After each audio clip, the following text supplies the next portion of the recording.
Hello, good evening. Welcome, everyone, to the Knights of Last Call. My name is Derek Melinda, and I am joined tonight by a special guest. We have the gunslinger himself.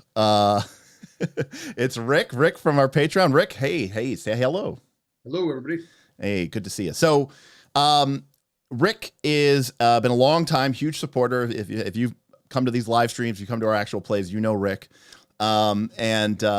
Rick, in addition to being a big Knights of Last Call fan, is a huge Traveler aficionado. Been playing the game, Rick, a long time, right?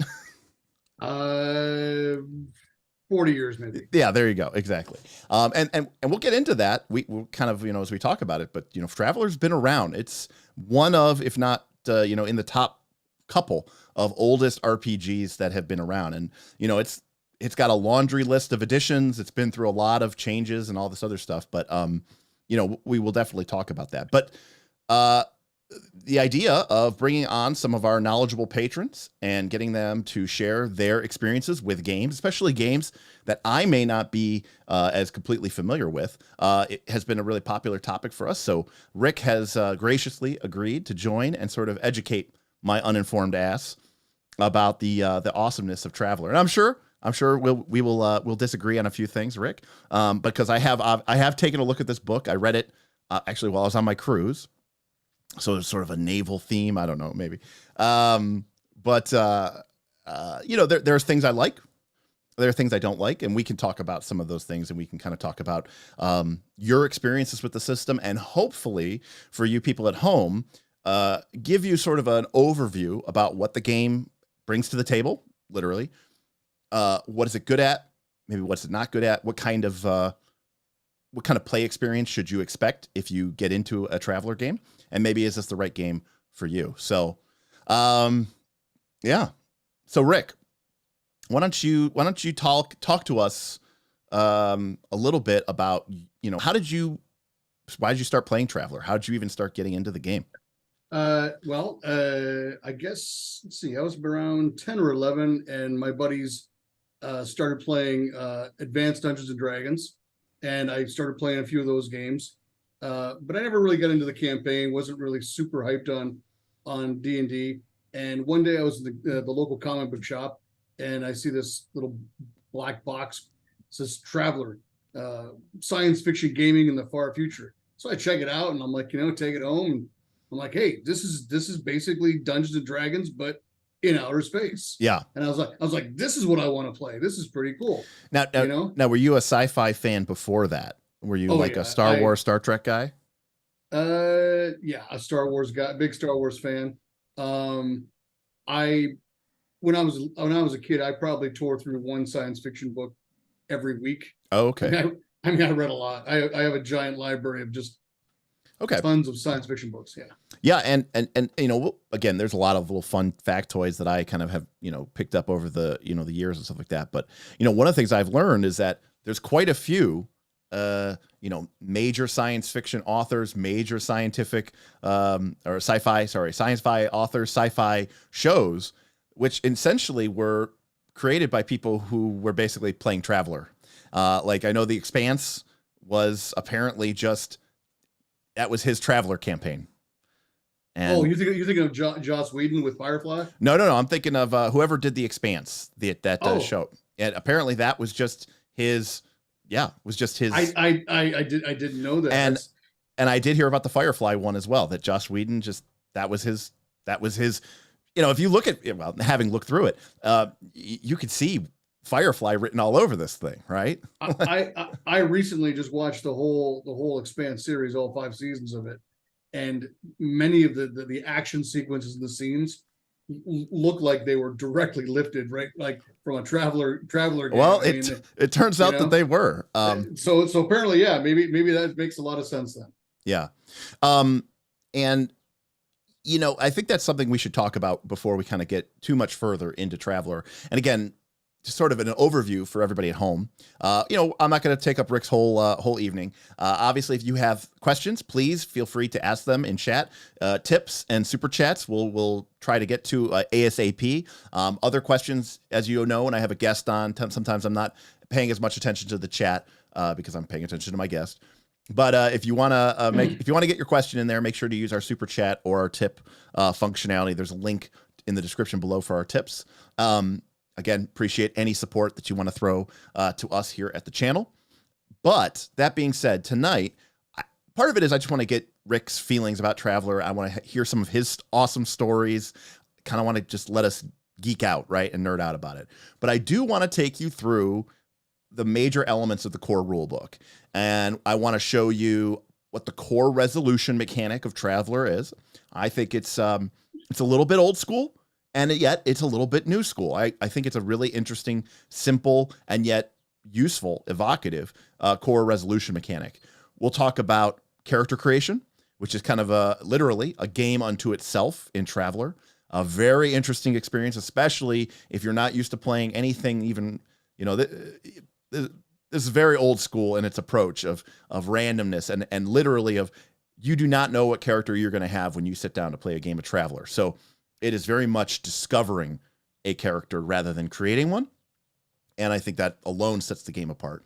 And then we'll talk on some of the other elements of, the combat, the ships, the campaign creation. But I think at the general gist of it, we'll try to get that across over the next 2 hours.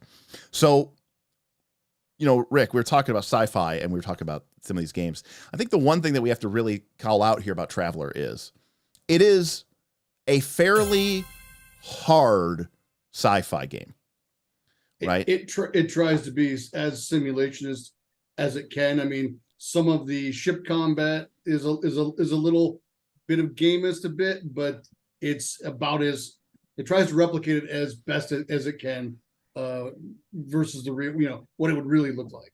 Right. And like there is in the back of the book a section about like psi powers and psionics and like humans with latent psionic abilities, but there's no the force here. And and there are alien races, but they're fairly well rooted in what I would consider to be realism, even though they are obviously alien races. The ships don't really have, they have high levels of tech, but they feel much more grounded in like a real space travel principle, right?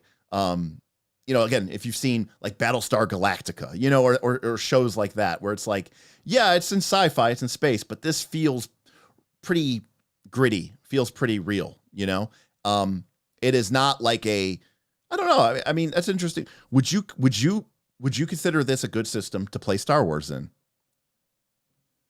Interestingly enough, I would say it probably misses a lot of the background and everything. So if you had someone who was willing and knowledgeable enough about Star Wars to port all of that stuff over and create some mechanics for it, you can. As a matter of fact, I have seen after Star Wars came out, certainly around the Empire Strikes Back era, I saw in some of the supplements some guys homebrewed their own stats for Darth Vader and Luke Skywalker, and so is it ideal? Probably not. You'd probably be better off going with West End Games or whatever the newest Star Wars game is. I don't know what it is, but you're probably better off going with that if you really are a super hardcore Star Wars fan. But if you felt so inclined and had the time, yeah, you could map it to the Traveler system.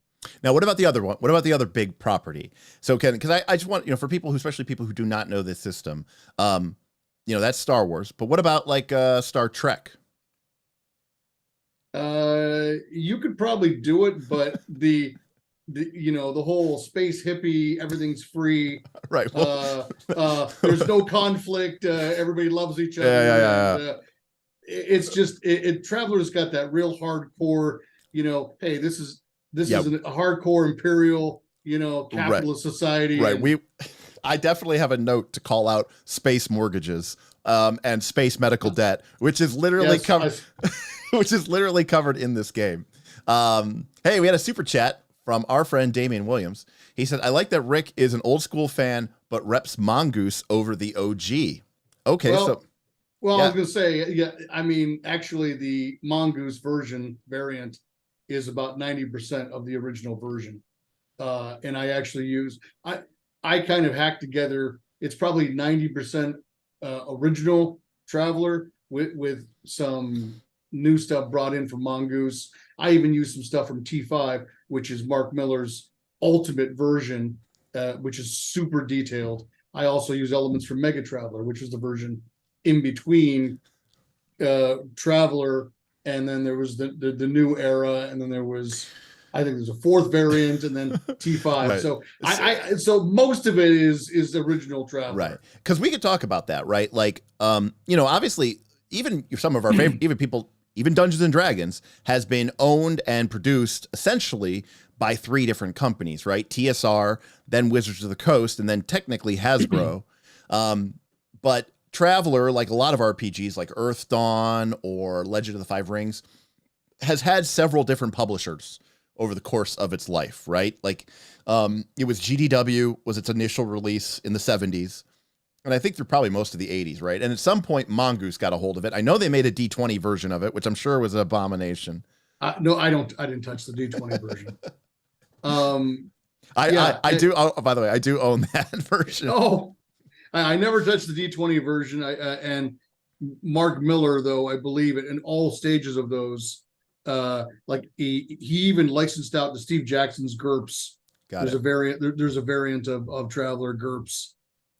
So in all of those instances, I believe Mark Miller kind of licenses it out. So these are all authorized versions, not necessarily, let's say, like his favorite, but they were supported and authorized by Mark Miller. Got it. Okay, so Mark Miller has sort of been the calming force at the tiller for the last 40 years or whatever.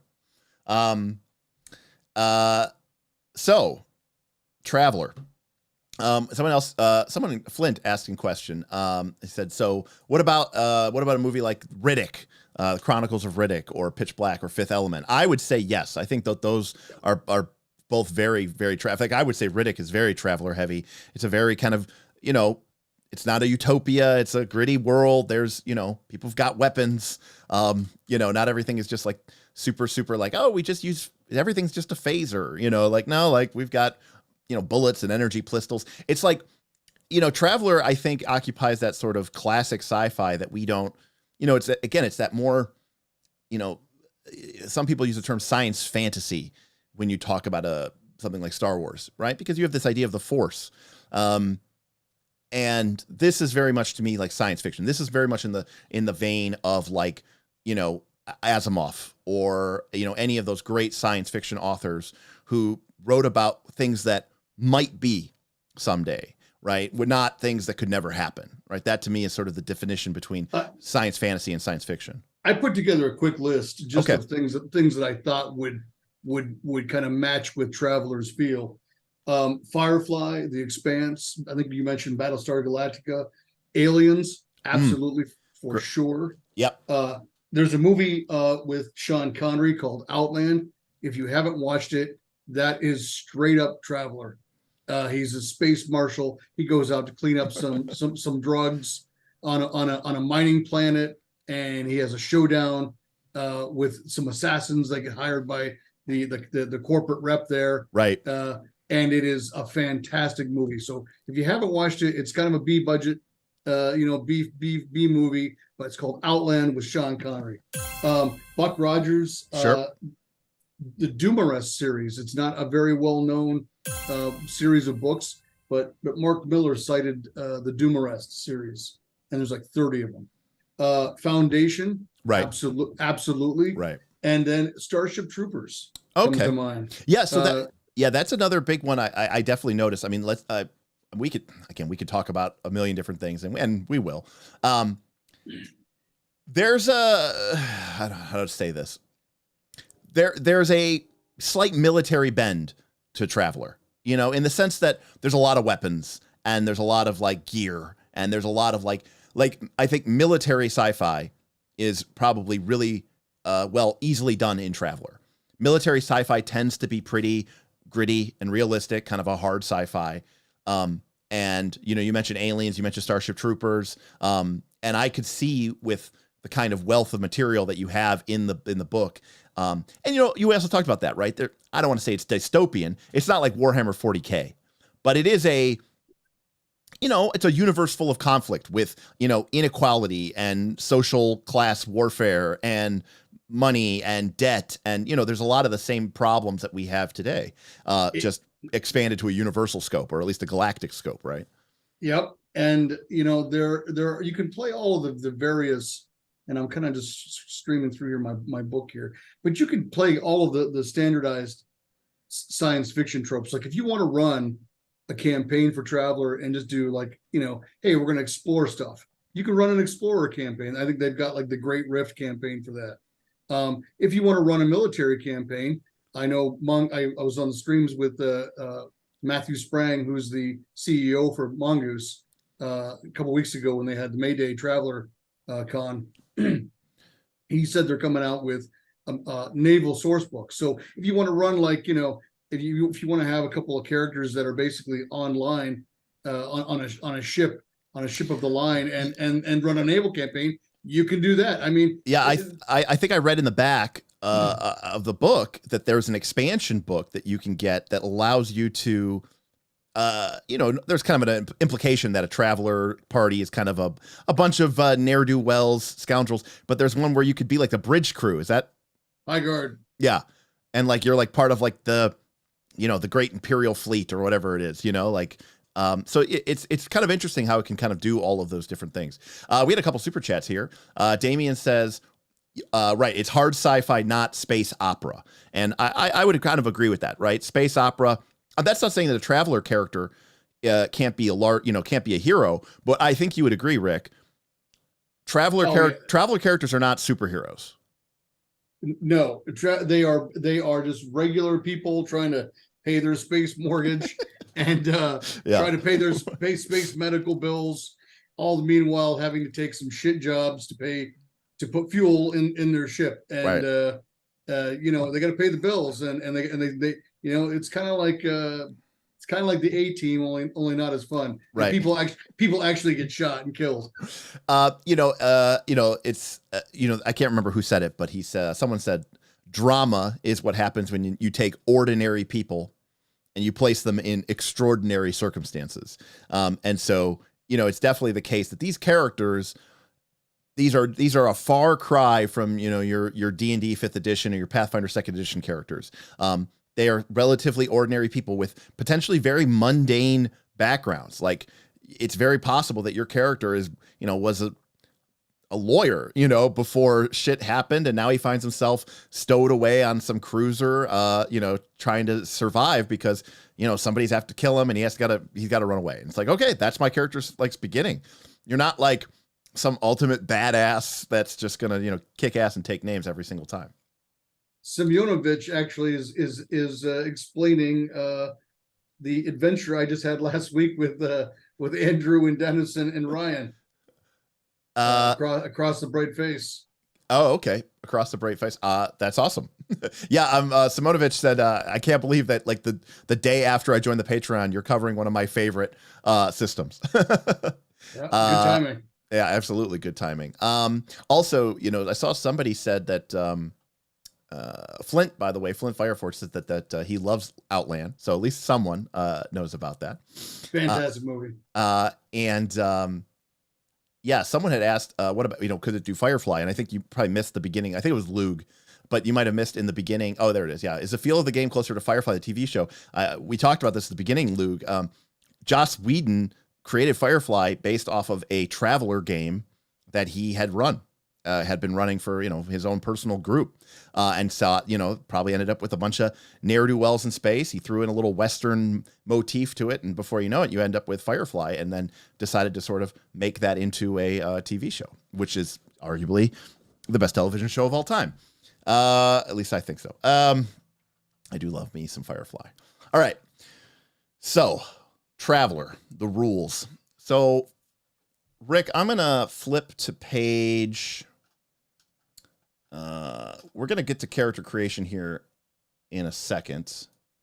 You know, as we take a look at the rule book, actually here on the second page of the PDF here, you can see that the rule book covers creating a character, and which is in this game is referred to as a PC, but also referred to as a Traveler. That's sort of your If you play Blades in the Dark, they call you a scoundrel.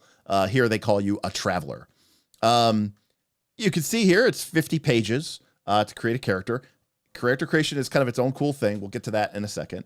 Then you have skills, just like a lot of modern games. You get some skills. You can resolve them with checks. We got some combat rules.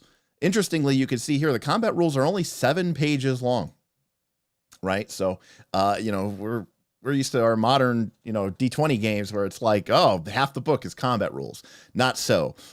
Because you'll notice that the next, 100 pages are for equipment and vehicles and spacecraft and all this other stuff. And one thing I've noticed, Rick, I have noticed this about sci-fi in general, sci-fi RPGs in general, sci-fi games in general. There's a little bit of gear porn that comes with sci-fi games. Would you agree with that? Sure, absolutely.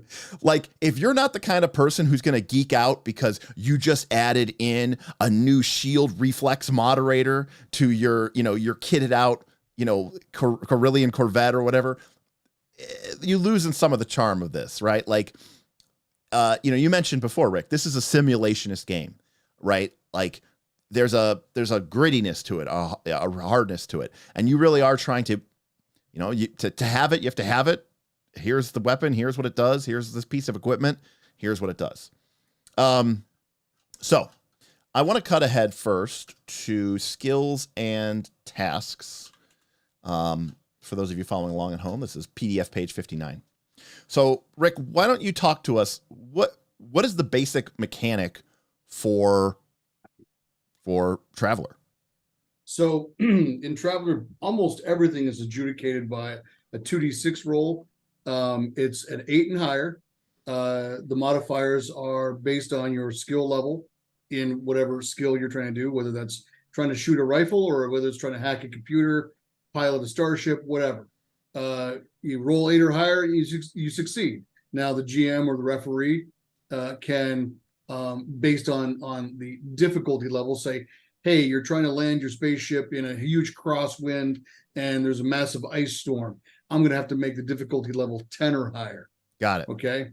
So you can, and the referee can also do the reverse. He can also say, hey, this is a fairly routine task. I'm going to make it a 6 or higher. But the modifiers still apply, your skill level and whatever else. Right. And so like basically like D&D or, especially D&D 5th edition or Pathfinder 2nd edition, you have a set of characteristics for your character. I think they're called characteristics, not stats. And yeah, they're called characteristics. And I brought up the character sheet here and on the screen. And, I get it. They're trying to be, I guess it came out after Dungeons and Dragons, but they're like, look at us. We're not Dungeons and Dragons. And yet they still end up with strength and dexterity. Oh, but it's not Constitution, Rick. It's endurance. But it does get a little bit different here. You get a stat that represents your character's intellect, but there's no wisdom stat. Instead, it's an education stat, which I like the idea that like intellect to me is sort of like almost like street smarts and like quick-wittedness. And education is more like formal education and learning. And then there's no charisma. Instead, you have a stat which actually represents your character's social status in this galactic imperial hegemony, which is kind of interesting. Well, you want to talk about those characteristics? Yeah. So Mark Miller and those guys, basically they tried to make everything because D&D came first. They tried to make a sci-fi game that spoke to the people who liked D&D. So on purpose, they made things to be very, very similar because they wanted to make sure that things were analogous. Right. So they didn't want to come up with completely brand new terms and stuff. So that's just as true today in 2023 as it was in 1977 or whatever, because you see some people, if you start talking to them about anything other than the 6 core stats, right, their eyes roll back into their head and they start, flipping out. So I do think there's a validness to it. Now, obviously, this game works differently. You don't have like you just have a modifier to your stat and you roll, but it's based off of 2d6. So the modifiers are, obviously a little bit different than they would be on a d20. Because you can get a +2 or a +3 in this game, but it's on 2d6, and you only need to get to 8. So like having a +2 or a +3 is big deal, right? Yeah, but if I make the task difficult or formidable, right, and then now you need a 14 or higher, then now you're going to need that +4. Right. And so, we can kind of get into this a little bit here. You also have skills.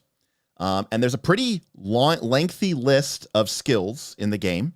And again, I think that speaks to its simulationist routes. The other thing, which I think is interesting, is this game understands that it's a tech game. And so you have some skills like, for example, electronics or engineer. And if you see here on the screen, you can see that some of these skills have multiple entries with parentheses. And that is because you can't just take ranks in electronics and say, I'm good at everything. You have to specialize, right, in a certain subcategory or subfield of electronics. Now, some things the game goes, hey, listen, if you're good at astrogation or carousing, you're good at that. But for some of the things that the game maybe leans a little bit more into, they say, look, we want to provide, some different options and different depths. So again, to me, it's very, very simulationist. I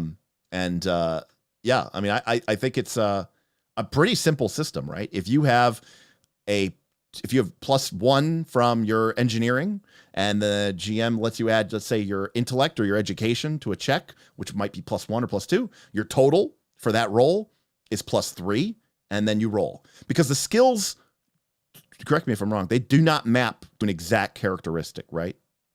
Usually depending on what you're trying to do, the GM or referee has to kind of adjudicate like which stat might be more applicable. Like if I'm trying to bribe an official, who I might say, hey, yeah, use maybe, I don't know, diplomacy or whatever.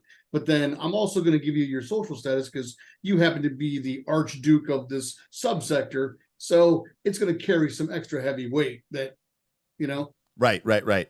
Absolutely. But, like to your point, if you were trying to, make an impression with, maybe an intellectual or like the dean of a school, you might still make that same diplomat check, but you would use your education stat. So there's kind of a cool kind of Legend of the Five Rings-ish here approach.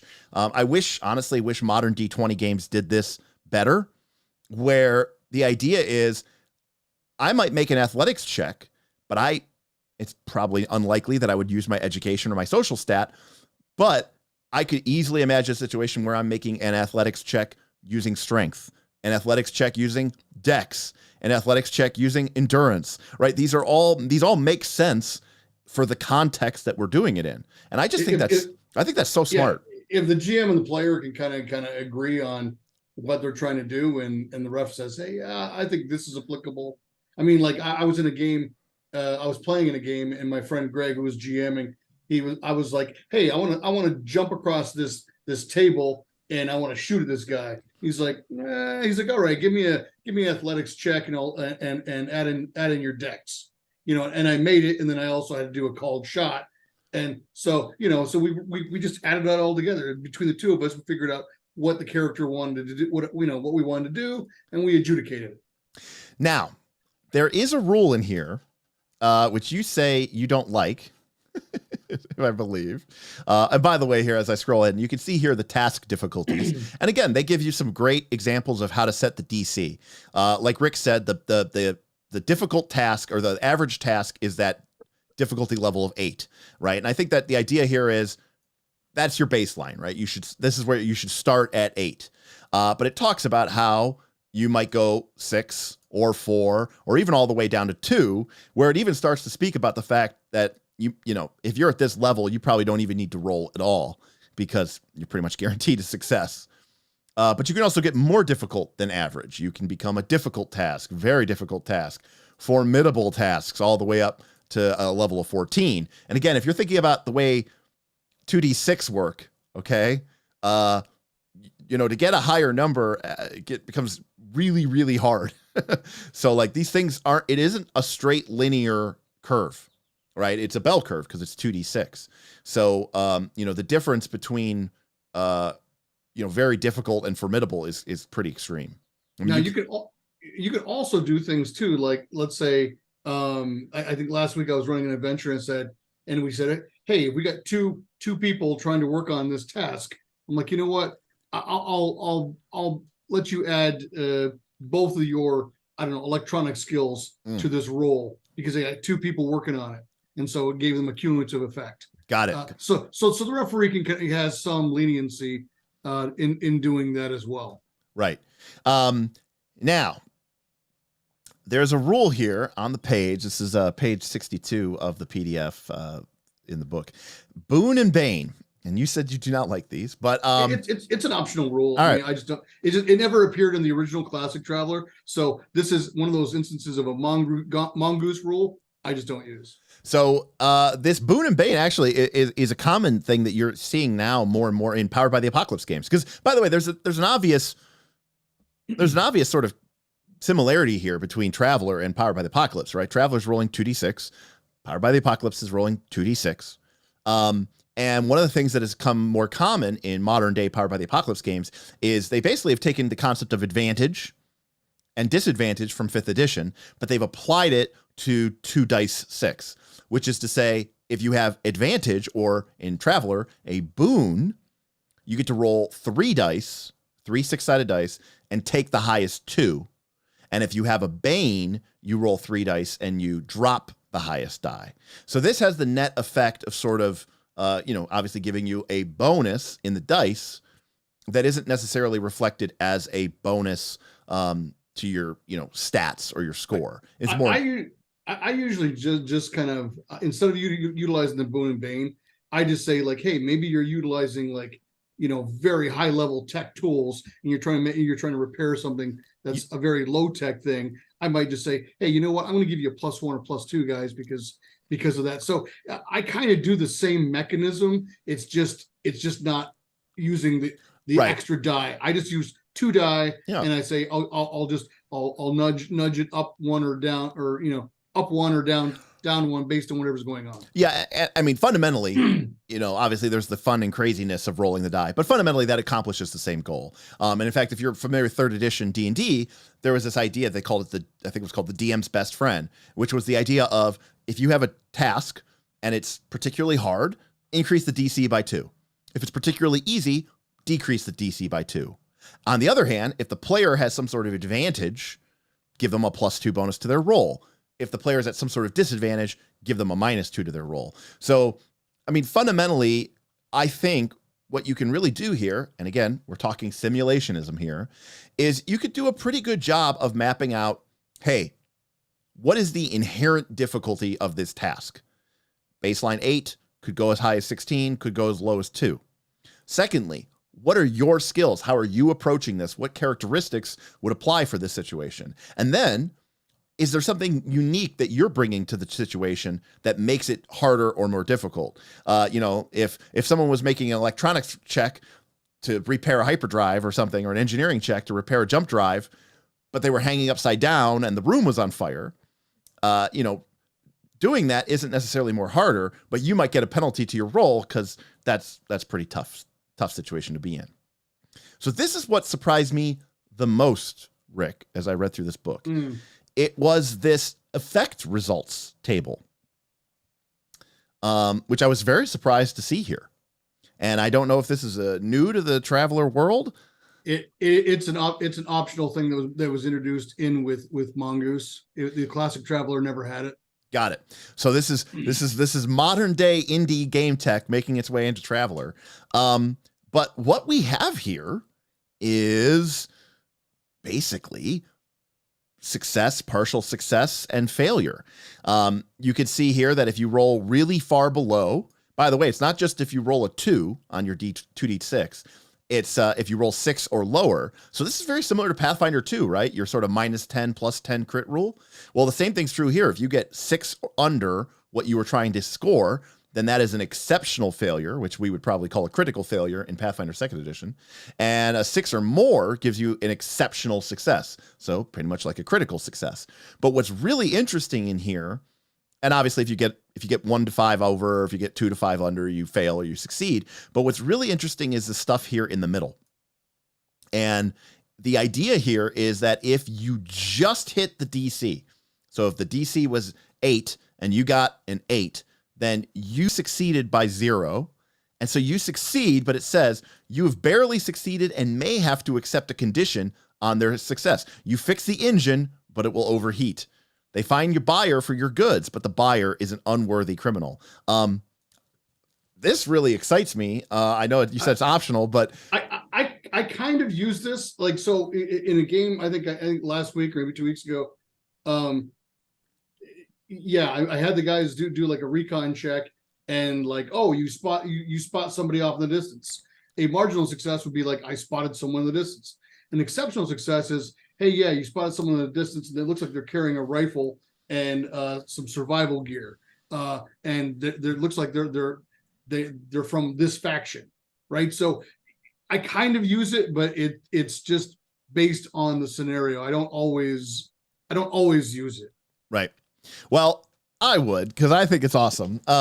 Because again, it also brings in this idea that if you just fail just by 1, and remember these are 2d6, not d20. So we're talking about actually a wider margin of successes. Failing by 1 on a d20 is only going to happen 5% of the time. Failing by 1 on 2d6, depending on what the target number is, could happen as often as like 16% of the time. So like you're talking about literally potentially this happening 3 times as often. But the idea of the marginal failure is like the GM is saying, well, you didn't succeed, but if you're willing to accept a cost or you just scrape by, it's like, that's the whole, yep, nope, you did not make it to the other side of the thermal exhaust port that you were jumping across, but you didn't fall to your death either, right? You're hanging on to the edge of the docking bay, your feet dangling below you as you watch your Gauss rifle tumble down into the depths, right? So, this to me is still fairly simulationist, but there's a little bit of an element there of narrativism, and that's pretty exciting to me because, we talk about a lot on this channel. Finding games that are like narrativist and simulationist is pretty rare. I tend to use like the 2 extremes. So either they get an exceptional success or an exceptional failure, and I kind of weave in what that means. Yep. But if it's just a straight up like success, like, okay, yeah, you did that thing. Okay, let's go on to the next part of the story. Yeah. But I don't. Yeah, it's interesting. I don't use it a lot. Once in a while. Yeah. Again, I think it's like anything, right? It's a tool to be used. Like pouring over the intimate details of every single check is probably not necessary. But that's what I try to avoid. I do like that this is here. So let me see what chat is saying real quick. Go to chat really quick here. Frostjack asks, are all of the different editions largely iterative, or are some of the editions vastly different from one another? Well, I would say I have no idea. Yeah, so Classic Traveler, Mega Traveler, and Mongoose are all fairly similar. The other ones I can't really speak to because I've never really run them.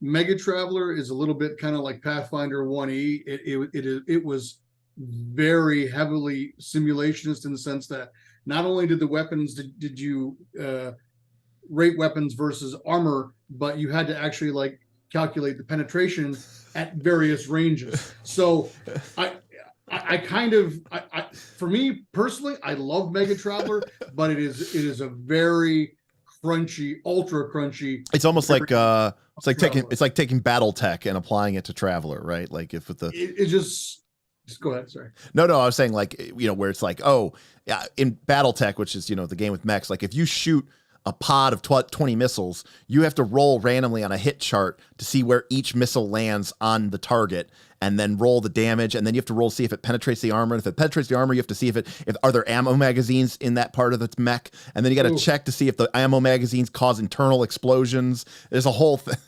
Kind of like that, but not quite as detailed. But it's approaching that level of crunch in that you had to calculate penetration of weapons at versus a certain armor type at different ranges. Now it's just you roll for damage and you subtract the armor from it, and then I also roll it. I also optionally include hit location because yeah, you might be wearing some super fancy battle dress or combat armor, but if you don't have your helmet on and you get hit in the face, well, Right. yeah, you're dead. Right. No, fantastic. Beowulf says, I'd argue it's more simulationist and narrative. Yeah, I agree. I mean, I think there's a lot of interesting things that are coming out of here. And even some of the other mechanics, which we'll talk to here in a second, definitely kind of give you a lean in towards that. Yeah. Straight success or failure in real life is pretty rare. Simi says, the thing that I like about the rules of Traveler is that it acts like a toolbox with separate sections that you can modify or even completely remove, but the overall system still works. That's a good point. Yes, absolutely. Yeah, because I mean, yeah, we talked about it before. Pathfinder 2 is pretty, it's pretty well integrated. And so if you mess with something, take pieces out of it, yeah. Yeah. Oh, okay. I missed a super chat. RPG Musings says, thanks for the stream. I'm just super chatting to hear Derek say, Traveler is one of the best RPGs ever made and continues to remain so. I don't know if I missed that on a purpose or accident. I mean, to be honest with you, this kind of RPG game has traditionally not been my cup of tea. I don't, I'm not like, oh, cool. Look how cool my ship is. And, like someone in chat, let me go find it. He said, Shadram says, as someone who grinded credits for many, many hours trying to buy a jump drive upgrade to my ship in Elite Dangerous, I'm liking the sound of this. Right. No Man's Sky, Elite Dangerous. These games do nothing for me. But I do enjoy some of the elements of sci-fi as a storytelling medium. And, I think that, you can really come up with some really cool, interesting ideas when you have access to things like, jump drives and, the sort of politics of the possibility of what, science and reasoning is. I'm sort of more old school science and science fiction in that respect, where I like, science fiction always kind of had like a moral bend to it, right? It was always kind of like this idea of like, is technology really improving our lives or not? Like, and so I think there's like an element to that I think I really like. But I will say overall, I was surprised at how much I was kind of digging the game. All right. So we also talk, they have opposed checks. You roll, make a roll, I make a roll. Whoever got the higher roll, they win. Pretty simple, easy. And they also talk about, I thought this part was really interesting too. I thought this was kind of cool. So they have this time frames chart, which seems a little fiddly. I won't lie, right? Where you're like, oh, it's going to take 1d6 times 10 seconds. Oh, this is going to take 1d6 minutes. Oh, this is going to take 1d6 times 10 minutes. But I get it. Like time might be important and you need to track the time. Again, very simulationist, very old school. But one thing I thought was really interesting about this chart was on the next page, it talks about how you can choose to do things at a slower or faster rate, and that will raise or lower the difficulty of that task. So it's the classic, the shields are down, Captain. I can't get it up for 1d6 hours. And, they says, Scotty, you've got 3 minutes, and you're like, okay, so I have to do this 2 steps faster. So that's going to raise the difficulty by +4. And I think that that's like a really cool, again, very simulationist. The idea that, hey, if you have a lot of time, the task becomes easier. If you're in a hurry, if you have to rush, the task becomes harder. Do you ever use those rules? I have not come across them in most of the adventures that I run. But if someone was trying to, let's say, hack a computer system and said, hey, we're going to bring in three experts and we're going to study it and do probing attacks and spend a whole week trying to bring the system down, I would definitely lower the rating for that check. But most of my one shots that I've been running lately don't really lend themselves to this level of planning. they're more just straight up just run and gun adventures. Right. And I will be, again, completely honest too. For me, I think that the allure of a Traveler game would definitely be in a longer term play, right? Of, having your ship, having your crew, having that sort of Firefly-esque experience, right? Where you're doing jobs and you're building up your reputation and you're trying to get some cred, and we just put in a new engine pod in the old girl, and she's running great now, and again, like I think that part is really fun. I think that part is really interesting, and so I like the idea of that more long-term involved play. And also, I think this is something which is good. Simi says, new refs often get bogged down in thinking that if they don't get everything right, the whole system will collapse. It's important to learn the system so you can learn when to let go. And, and RPG Musing says it's entirely possible to play without getting so much in the weeds that you need to track how many seconds it took to complete a task. I think that's a really cool, important takeaway. If you just go, I'm going to play Traveler, and look, everything's DC 8. Or the test number or whatever is 8. And, so if it's lower than that, if it's easy, I'll just say, oh yeah, you've got training in that skill. Yeah, you pass. If it's harder than that, say, I don't know, it's 10. Like you could just run it as everything is 8 or 10 or auto or 6, 8, and 10. And you probably get it 99% of the way right. All these other rules are here to give you nuance, to give you more shades. It's like buying paint at the Home Depot. Nobody needs that many colors, right? Nobody needs that many colors, but they give them to you. But fundamentally, it's like we got a red, a yellow, an orange, a green, a blue, an indigo, violet. You'd be fine.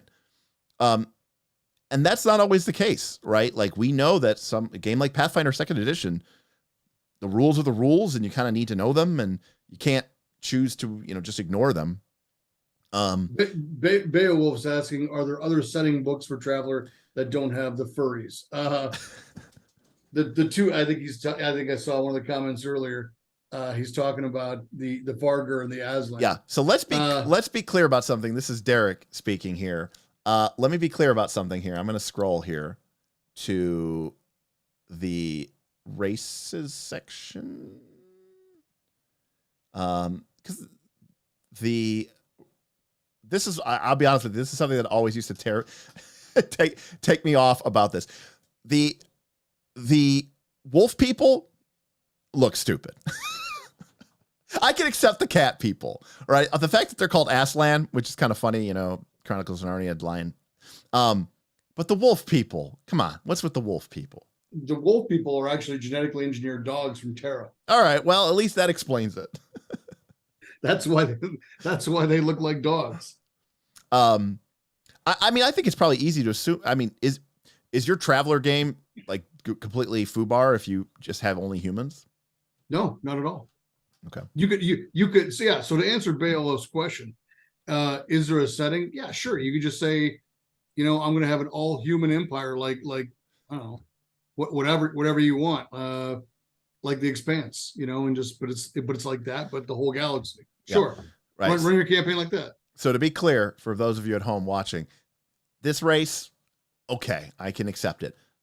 This race, I'm out. The wolf people gotta go. Okay. Let's finish up with the kind of the base whatever it's called, the base checks. Now we're not going to go over all the skills and all this other stuff. You could figure it out. I think you could probably figure out what Diplomat does and what Carouse does and what these things are. But this I thought was kind of interesting as well. The rules here for these task chains, where you can set a series of tasks, and basically it's kind of like a skill challenge or victory point system. But all you basically do is the first person makes a check, and that will provide a bonus or penalty, depending on how well they did, to the next person in the chain, and so on and so on and so on and so forth, to the point where if you get a bunch of good successes in a row, the last person doing the real important one might have like a massive +3 or +4 bonus or something to their check, making it almost extremely likely that they're going to pass. And so again, I like games that make working together simple and easy. Something that I honestly have a problem with in Pathfinder 2nd Edition is aid is a circumstance bonus, and so it doesn't stack with other aid. There's no way for the whole party to just say, we all do this together. Not easily, not quickly. Whereas this, there's the working together rules and using task chains allow you to just, everybody makes a roll, boom, boom, boom, boom, boom, kind of building up the tension. Oh, they did badly. But that doesn't screw you. That doesn't fuck you over. It's not like, oh, one person failed, the whole thing fall apart. No, they failed by a couple points. Okay, well, that's going to introduce a minus, 2 into the next check. Oh, okay, I did better because I'm really good at that. So now we're back to +0. It's like, okay. And so it's a fun way to sort of have everybody participate in a skill check and everybody feel like they're doing the thing on the ship or whatever, but move it along and get through quickly. So I really thought that these were pretty cool. I do use this in ship combat. So okay, have the pilot make a piloting check. If he does extremely well, then that's a bonus to the gunner to be able to hit whatever target he's aiming at. Right. So I do use task chains a little bit in ship combat. Yeah, and that makes perfect sense, right? Because then the pilot gets to feel like they're part of the combat. They're not just like, they're like, oh, I don't get to shoot cool guns. It's like, yeah, but you're maneuvering the ship and getting us lined up for a perfect shot, and that gives me a huge bonus. Or you biffed it, and now we're banking hard to the right to avoid an oncoming missile, and the shot's going to be a snapshot, and I'm not going to have a good chance of landing it. Yeah, and again, also the book. By the way, just to be clear, this is. What is the official name of this? Mongoose Traveler 2nd Edition 2022 Revised or something? Is that the official? So if you're interested in the exact book that we are looking for, it is Mongoose Traveler 2nd Edition 2022 Revised. The PDF is a little pricey at $30. But you know what? Get your coin. It's fine. I'm not mad about it. But the book had these really helpful, these sidebars, these blue sidebars that are in the book are actually really, really helpful. Like this breaks it down for you. It's like, okay, here's how you make a check. This is the difficulty. These are the boons and banes. These are the dice modifier. Those are locked in. Like if you can get this gist of this, you can pretty much run a Traveler game pretty easily.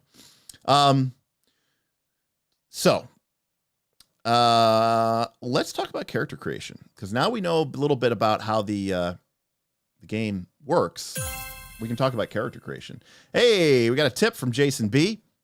Originally, we wanted to have a hard fantasy game that was simulationist.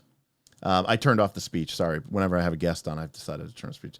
Jason B tipped $10. Originally, we wanted to have a hard fantasy game that was simulationist. Something with water decompression, but we went with a fun Gamist style instead. 4E inspired. Still, I would love me some boat mortgages and cleric healthcare plans. Thank you, Jason B. I think that's what Galarian needs. I definitely think it needs when a cleric heals you, you just go into clerical debt, and then they start putting curses on, instead of like liens on your house or dings on your credit score. They just start cursing your whole bloodline or something. It'd be brutally effective. All right. So, Traveler. It starts off with a cool quote by Carl Sagan, which I thought was pretty sweet. And then it launches into an introduction of the game. There's really not too much of what is an RPG here? I kind of respect that. I think they're like, look, if you're playing Traveler, you know what an RPG is. Nobody's just picking this book up off the shelf. And here's exactly what you were talking about, Rick. They talk about how, hey, you could do like a trader campaign, like Firefly, or you could do a military campaign, or you could do a explorer campaign, or the classic Traveler campaign where kind of it's a mix of everything and a bit of stuff. And then, by the way, we have campaign books like the Mercenary campaign book and the Element class cruiser book, which further kind of give you kind of different vibes and different things. So there's a lot of different things you could do with this book.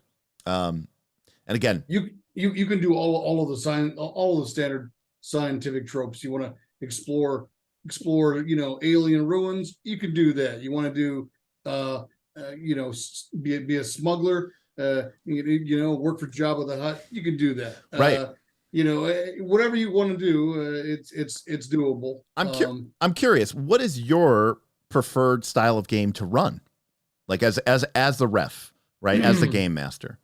I prefer games that involve a little bit of technical tactical combat. Okay. I like to watch the weapons and see how the characters are gonna move around, how they're gonna defeat the bad guy. To me, that's really interesting. Right. I know we've talked about on the Discord, right? Like you're a map guy, right? Like you. I really struggle with the whole theater of the mind thing. Right. I got to see a map. I got to see where the characters are. I got to see where the bad guys are. And so for me, that's probably the biggest, most interesting element of the game for me. So do you think that means that you tend to lean into more military games, or just that there's a lot of like firefights and sort of run and gun stuff in your games? I would say most of my games are combat oriented, but I mean, people still want to have. I mean, I read somewhere like you're supposed to have the elements of a good sci-fi game. You want to have a little bit of an exploration kind of component to it, a little bit of puzzle, and then maybe some combat, right? There's got to be a bit of a push and pull to the game a little bit, so to make it work. Yeah. My favorite part of the game is the mini combat. I mean, sure. Well, and I think that's. I mean, I think that's fine. We all know that that's a big part of a lot of sci-fi, especially like these. Most of the sci-fi. Think about Star Trek, Star Wars, Firefly. Like there's combat. But what's really cool about this game, and I don't want to like spend too much time going into it. But like if I go to the end, where is it here in the book? If I go to the middle of the book, there's like a whole section here on a whole chapter on trade, like on shipping passengers and how much freight costs. And there's like a whole table here for like the value of an item based off of its rarity. And there's a whole table here of different goods that might be available on one planet that need to be shipped to another planet. Like the game really does give you a lot of tools to run. Now there might be some people who go, this is like watching paint dry, right? Like I don't want to obsess about this stuff. But there are other people who go, oh yeah, merchant trade run, I'm in. There are people that exactly love this style of play. Yeah. I'm not one of them. I'm like, I want I want my characters to earn their money by basically being a space version of the A-Team. Right. Hey, we're to come in. We're going to protect a small village, right? It's going to be 7 samurai, right? That kind of thing. And we get paid for it. Yeah. Chandra says, I'm all in for Space Trucker Simulator. Yeah. I mean, and I guess the difference here is compared to, let's say Pathfinder 2 or 5th edition D&D, is this game is actually giving you the tools to support this type of thing. It's not just like a 1 paragraph sentence which says your campaign might feature trading too. Consider making a trade lore trading check to represent earning income from being a merchant. Check out the earn income table. It's terrible. No, there's a whole chapter here just about traveling, trading and smuggling and shipping people and, having passengers. There's a random passenger chart. Like this game isn't just about fighting. Now don't get me wrong. There's an very long section of all sorts of different weapon systems and guns and melee weapons and ranged weapons and slug throwers and energy weapons. And, there's a bunch of charts. They've got ranges and damages and ammo costs. And there's a whole thing here for sure. But it's, like Rick is saying, he could do his, A-Team double laser pistol, storm the, rescue the hostages from the alien planet just fine. The game system supports that. But if you also wanted to do your, space trucker simulator, the game actually mechanically supports that as well. So I think on our way to rescuing the alien, we drop off a load of cabbage and we made some money, and we made some money on the side. I mean, yes, it's absolutely there if you want to use it. I have probably never used it in all my years of playing Traveler, but it's there if you want it. And I'll be honest with you, that's not my thing either. But the thing is, my friend, like Smith and Kaz, people you guys know from the channel, they love this type of stuff. Torsten asks, what edition are we looking at? We are looking at the Mongoose 2nd edition Traveler, the recent 2022 core rulebook update. So that is the version we are looking at here. Science fiction adventure in the far future. All right, so let's talk briefly, because this is probably a whole thing here in itself, about creating a Traveler, creating a PC, and why it's very different from what most people might experience in these games. For starters, let's talk about something which I think the game calls out right away, and I love it. There's a little blue bar here. It says, make your characters as a group. If that is something that you can do, you should do that, because in this game, your characters are randomly created. And, it even says here, it is common in role-playing games for players to create their characters before play begins. So everyone turns up on the first day of a campaign ready to go. It is rare for us to say this, but in Traveler, this is the wrong thing to do. Traveler creation is intended as a group activity because of the connections rule. But also because it was specifically designed to be done as a group activity, with players able to see how one another's travelers are progressing and get a deeper understanding of what they were doing before the campaign begins. So treat Traveler creation as a sort of mini game that takes place in the first session of every new campaign. So character creation really is its like own little mini game.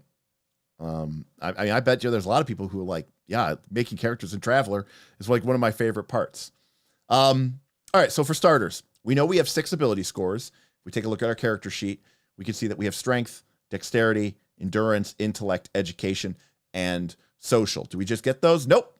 We got to roll for them, baby. You got to randomly roll your stats. Now, the game does give you 2 options. It says you can roll them and put them to wherever you want, or it says alternatively, you may wish to assign them in order. After all, we do not get to decide how strong or smart we are before we're born. Do you have a preference, Rick?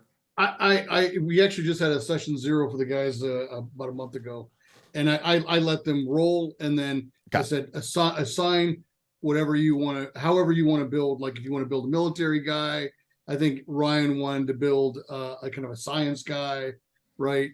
And then Dennis wanted to build a naval officer guy, and so I was like, okay, just arrange the stats how you'd like to move towards that character build. Gotcha. And that does seem to be like the common default one. We got a super chat from Simi. Simionovich says, I gotta go. Gotta get to my Pathfinder session 0. Sweet. If anyone wants links to resources or advice on getting into Traveler, I am on the Discord. Yes, recent patron. Welcome. I will catch the rest on VOD. Well, thank you for the support. Thank you for the super chat, and enjoy your session. Yeah, enjoy your session 0.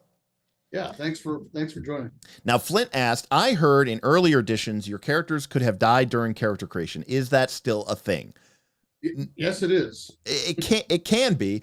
You could definitely die from aging during character creation. Your character can get pretty messed up. I don't know, like if it's like strictly like you just get killed, but for all intents and purposes, you can kind of die. I mean, you can get really, really messed up. They created a mishap table. So in the Mongoose version, if you fail your survival check, you have to roll on the mishap table. Right. And to be interesting, and to be fair, there's actually some pretty interesting things versus just saying, yeah, your character died. Right.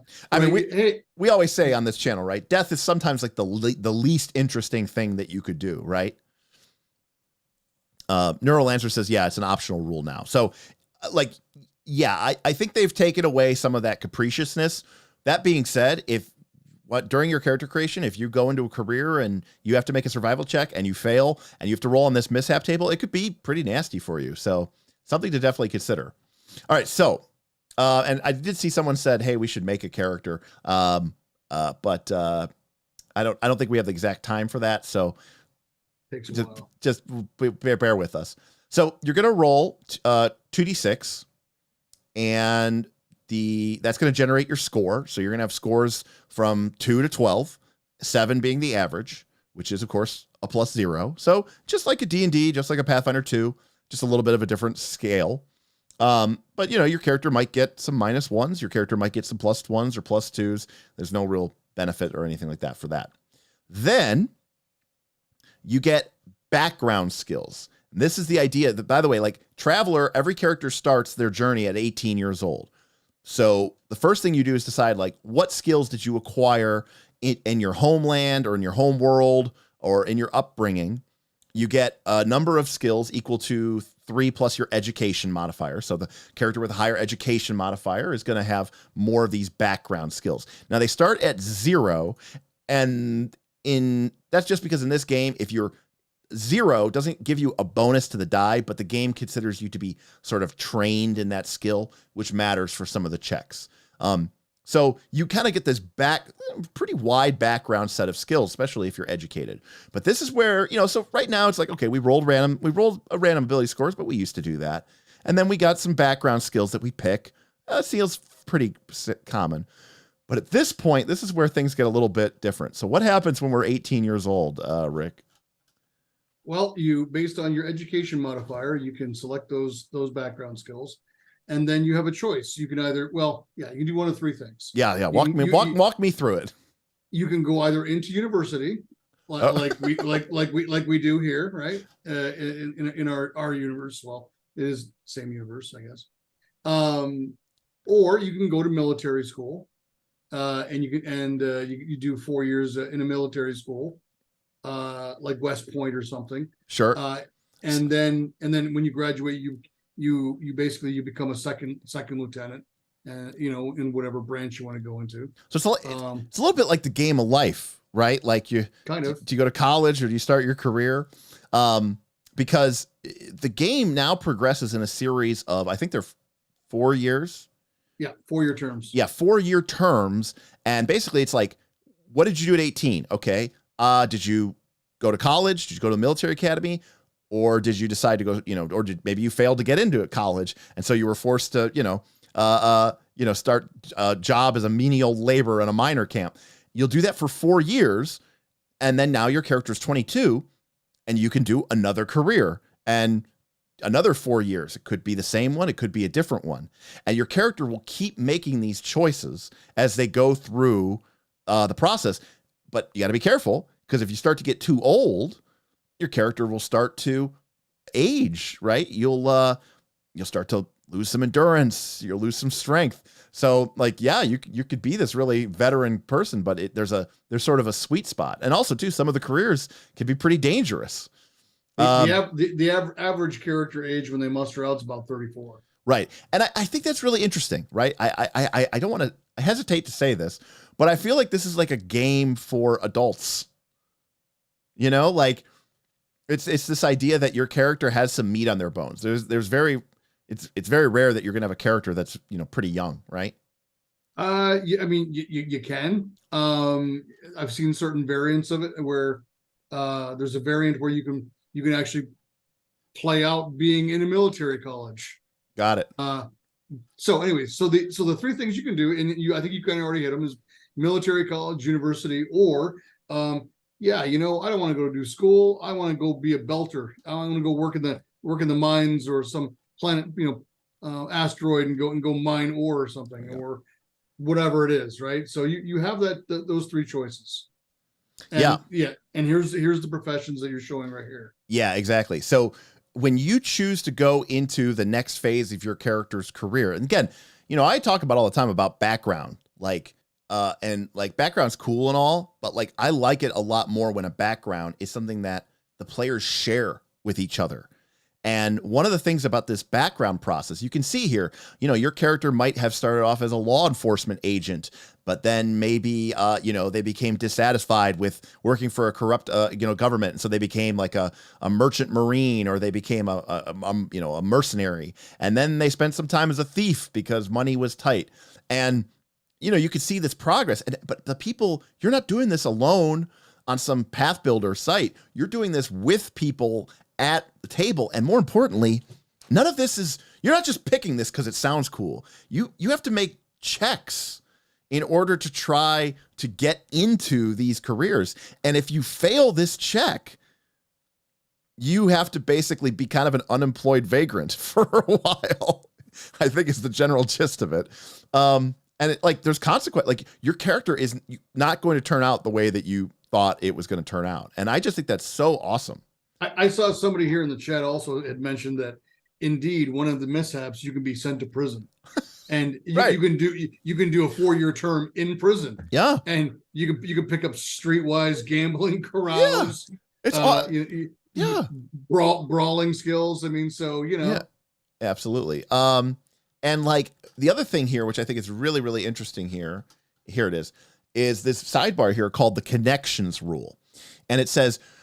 And I'll just read it because I think it's really, really good. It says, and this is something that I think is so critical to every game. You've probably seen me talk before on the streams about the from Galileo Games, the player background card deck. I've shown it on stream a couple times. I don't know if I have it around here easily for me to grab, but the idea is that during character creation process, there's sort of a collaboration between the players to collaboratively build their stories, to really solve that question of why are we all working together, or why are we all adventuring together? And so this connections rule says, during traveler creation, the aim is not only to create interesting histories for travelers through career decisions, events, and mishaps, but also to ensure the travelers know one another before the campaign begins. This avoids every campaign starting with the words, right, so you meet at the Starport bar. In Traveler, you will all know one another to some degree, and so you can get stuck into adventuring straight away. If 2 travelers, remember that just means players, PCs, agree, then any event rolled for 1 traveler can involve another traveler. Only 1 traveler needs to have rolled the specific event, although you will find it more exciting if travelers can link events together. This is why it's best to create travelers as a group activity, going through each step one at a time. And so, your characters might be 34 now or 38, but and you haven't seen, I thought you were dead, but 8 years ago, when you guys were in, Bangladesh, it was a hot night, it was this steamy moment, or you guys had each other's back in the most direst of situations. And then again, you thought he was dead, but he's still around. So it's like, it's this awesome ability to not only create a cool character, and I mean, really not even create it, but discover it, but also to do it with your friends, with your fellow players. I think that's so fun. I think that's so interesting. If you guys want to see an example of this, watch the I think it's Glass Cannon did a session 0 with Seth Skorskowski in the I think it's called Voyagers of the Jump or something, and it's like a 6 or 7 mini shot mini campaign, 6 or 7 shot, and they show this rule in operation, and they do it really, really well. I obviously have never played Traveler, but I have used rules like this or game products which are designed to bring this game concept into a game, into a into a session 0 player character creation system. And I always find that they work incredibly well, and it really does a great job of making these characters not only come alive to the player who's playing them, but more importantly, to the other people. I mean, how many times, you could be honest, how many times are you playing Pathfinder 2 or D&D with somebody and you don't even remember their character's name? You're like, yeah, I'm guilty of it. Absolutely. Beowulf is 7 minutes behind, but I've never seen rolled stats sit well at a table. One idea I have is to just let the players roll as a group and then share the stats rolled. Yeah, you could totally do that. That is totally acceptable. And I've seen people do that. I've even done that once or twice. Part of the fun of it is, this isn't as competitive. I know it sounds crazy to think about this, but like there's an element of Pathfinder 2 or D&D, which is a little bit more like competitive in a weird sense because the game is so obsessed with balance that you do not want to have a character who is incredibly powerful relative to another one. But in a game like Traveler, the concept of balance is pretty much non-existent. And so it doesn't matter as much, strangely. But you want all of your guys to be balanced. I mean, if you want somebody to be, to be a good pilot. You want somebody to be a good gunner. You need someone to have engineering skills, so they got to be smart. Right, but I think what Beowulf is saying is like if somebody rolls all zeros and -1s, and then someone else rolls like hot fire and ends up with a +2, a +2, a +2. I mean, sometimes that's the roll of the game. But if your group doesn't like that, then yeah, I think it's smart. It's like, hey, we have 4 players. I'm going to roll 2 stats. Everybody else roll 1 stat, and everybody will just use from the same pool. And like, that's totally acceptable too. So yeah, awesome system here. And so then, yeah, what you do is we can see here on this table, if my character wants to, let's say, become a corporate employee at Space Insurance Inc., in order to enter this, I have to make an education check and roll 5 or higher. So that's on 2d6 plus my education. So if my education stat is +1 or +2, like I'm probably going to pretty much destroy this. Even if my education is 0, I have a really good shot of getting into, becoming a worker or a colonist or a corporate employee. On the other hand, if I want my character to become a member of the nobility, I have to make a social check that is 10 or higher. So that's a lot harder because that career is a lot more exclusive. And you can see that some of these qualifications go from as low as 4 to as high as 6. And well, technically 10 in the case of the noble. And so, yeah, it's pretty cool how this works. If you enter in as, let's say, an agent, you get to pick one of 3 assignments. You can either be a law enforcement agent, an intelligence agent, like a spy or a saboteur, or a corporate agent, sort of a corporate spy. Then, Rick, why don't you walk us through here what happens next? Yeah. So basically, you roll for advancement. You roll, and then that may or may not confer some extra skill roll. So for that 4-year term, you might pick up, I don't know, if you're in law enforcement, let's say you might pick up interrogation as one of the skills or something. Or maybe you pick up streetwise. Maybe you work narcotics for 4 years, right? And you pick up streetwise. And then maybe you advance, you roll for promotion, and now you're cool. You're a sergeant, so maybe that confers an extra roll on one of the tables, so you can roll either personal development. But it's all random, right? Yeah. Like you're not picking these things. You're rolling a d6 and saying, oh, okay, like your first year on the job, you picked up gun combat, and you picked up streetwise or something like that, right? It's randomly rolled. I forgot to mention, if this is your very first. Okay. So if you're going in like your first term, you pick up let's say you're in the intelligence, then you pick up investigate 0, recon 0, electronic comm 0, stealth 0, persuade 0, deception 0. So it's almost like boot camp, and you pick up all those, and then got it. So yeah, so there is that portion to it. Very cool. And then when we are, and you can see here, right, we can get ranks, we can get bonuses. Explain to me, because I didn't quite get it. Explain to me mustering out benefits. So when you're done with your career, I think you can do a maximum of 3 rolls on cash.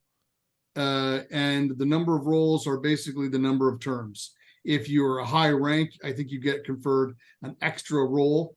And so you can either, say you take 3 rolls on cash table, and then you roll your remaining rolls on benefits, and you might get +1 to your intelligence. You get a weapon, or you might roll cybernetic implant. Cool. You get a cybernetic eye, which confers maybe some some advantage, or a very highly coveted Traveler Aid Society membership. Oh, is that what that stands for? Yeah, and that's basically like, it's a Traveler Aid Society. It's kind of like a very fancy, like, you got to pay like $100,000 a year to have membership, or you can have it conferred as a benefit. Right. And again, this is kind of like basically helping you determine, what's your character's starting equipment, what's your character's starting wealth, what are all the things that your character's going through. And by the way, this is just for the agent career. So after 4 years of being an agent, you could continue to try to be an agent, maybe try to gain more skills in this, or maybe continue to gain more ranks as you become, you start off as a rookie and then you become a corporal or a sergeant. At the end of a career, you have to make a survival roll, correct? Or is that? Yeah, so you have to roll for advancement, then roll for survival. And if you fail the survival, then you have to roll on the mishap table. Right. So this is where now in the back in the day, this is where you could die. But nowadays, it's not quite that your character will die. Let me see if we have the mishap table here. Is it unique? I think I scrolled down too far. Oh, wow. Yeah, I scrolled down way too far. All right, here we go. So as an agent, if you fail your survival roll at the end of your term, you roll on this mishap table. You could be severely injured. You might have a criminal or other figure under investigation offering you a deal. You can accept that deal and then leave the career, or you could refuse and roll on the injury table and you gain an enemy. Or an investigation goes critically wrong and ruins your career, right? You started discovering the dirty books that went all the way to the top, and you got drummed out because you knew too much. Look, you learned something you should not know, and people want to kill you for it. Gain an enemy and deception 1. I mean, not only is this fun, but you can see how this is just laying the foundation for just so many cool adventure ideas and so many cool backgrounds and backstories. It's just so deep. The referee now has, if you're doing a sandbox campaign, now has threads to pull to say, hey, that guy you pissed off when you were a cop, and you saw that this cop was dirty, he was on the take. Right. Guess what? Now he's coming after you while you guys are on a completely different mission. Absolutely. Exactly. And more importantly, right, this gives you the beginning of an idea, but you're going to be sitting there at your table with your fellow players doing just what you just did, Rick, right? Which is, oh, okay, it was this is what happened, and who was that person? And some other player says, oh, what if it was the same person from my backstory? And you go, oh yeah, that's a cool connection. Like, yeah, absolutely. Like we both have like a history with this guy. So it's like a great way to tie our characters together. And this is just one of the careers. There's also the army career. There's being, like we said, just an ordinary old run-of-the-mill citizen. A bunch of players have built their own homebrew stuff. So let's say you want to be a repo guy or a bounty hunter. Actually, I think in one of the interviews they did with the Mongoose guys last month, they're going to come out with actually a bounty hunter supplement guide. Later this year, I think. I mean, everybody, Mandalorian's hot, right? Everybody's probably thinking about, like, how can I do with Mandalorian? And, to be clear, I mean, certain elements aside, I haven't actually seen the show, but because I don't have any sort of television services. That being aside, like, obviously Star Wars, especially modern Star Wars, like J.J. Abrams Star Wars, is very science fantasy, right? Very over the top Jedi. There's a dyad in the Force. We can teleport now. We can raise the dead. We can do all this other crazy stuff. Mandalorian, even though it's in the Star Wars universe, definitely leans closer to Traveler in the sense that it's a little bit more grounded and gritty. It's kind of got that Western vibe. And so I do think that there's the bounty hunter. It might be, maybe they're doing it because of the Mandalorian. Anyways, so as a group, you're going to continue going around this and you're going to be rolling dice. Good things are going to happen to your character. Bad things are going to happen to your character. You join the Navy and, oh crap, you got cryogenically You got cryogenically frozen, and you are revived improperly. Reduce your strength or your dexterity or your endurance by 1 due to muscle wastage. Like, this is not a good thing. But you know what? Shit happens, you know? And your character is going to be that much more interesting for the sake of it. And the other thing is, which I think is very important, this goes back to the old school of the game, you know, back in the D&D. I had this problem when we were playing Pathfinder 2nd Edition, okay? I made a really cool fighter. And he's a human fighter. He's level 2. And he got killed by like 16 goblin warriors. And I was dead. And I had to make a new character. And I sat there and went, well, that's the character I wanted to play. Like, that, with especially that mechanics. I really wanted to explore the idea of a one-handed weapon fighter who used like snagging strike and the combat bash and did a lot of one-handed shenanigans as a fighter with a bastard sword. And I was like, there's nothing that stops me from just making that exact same character again. All of my stats were just chosen. My class was just chosen. My ancestry was just chosen. My feats were just chosen. There was nothing random about my character. I could just literally, I mean, I'd have to give him a different name, you know. Oh, it's his cousin, you know. It's just, right. Like, there was nothing stopping me from making the exact same character. I think it's suffice to say, if you make a character using this system, there will probably, the odds are probably extremely insurmountably low that there is ever anybody who will ever have that exact same Traveler character ever again. You are truly playing a unique character. That's cool. Like, that's something very few RPGs can actually really say, you know? It's kind of cool. All right, so we get to my favorite part here. Oh, here we go. At the aging. Okay, there you go.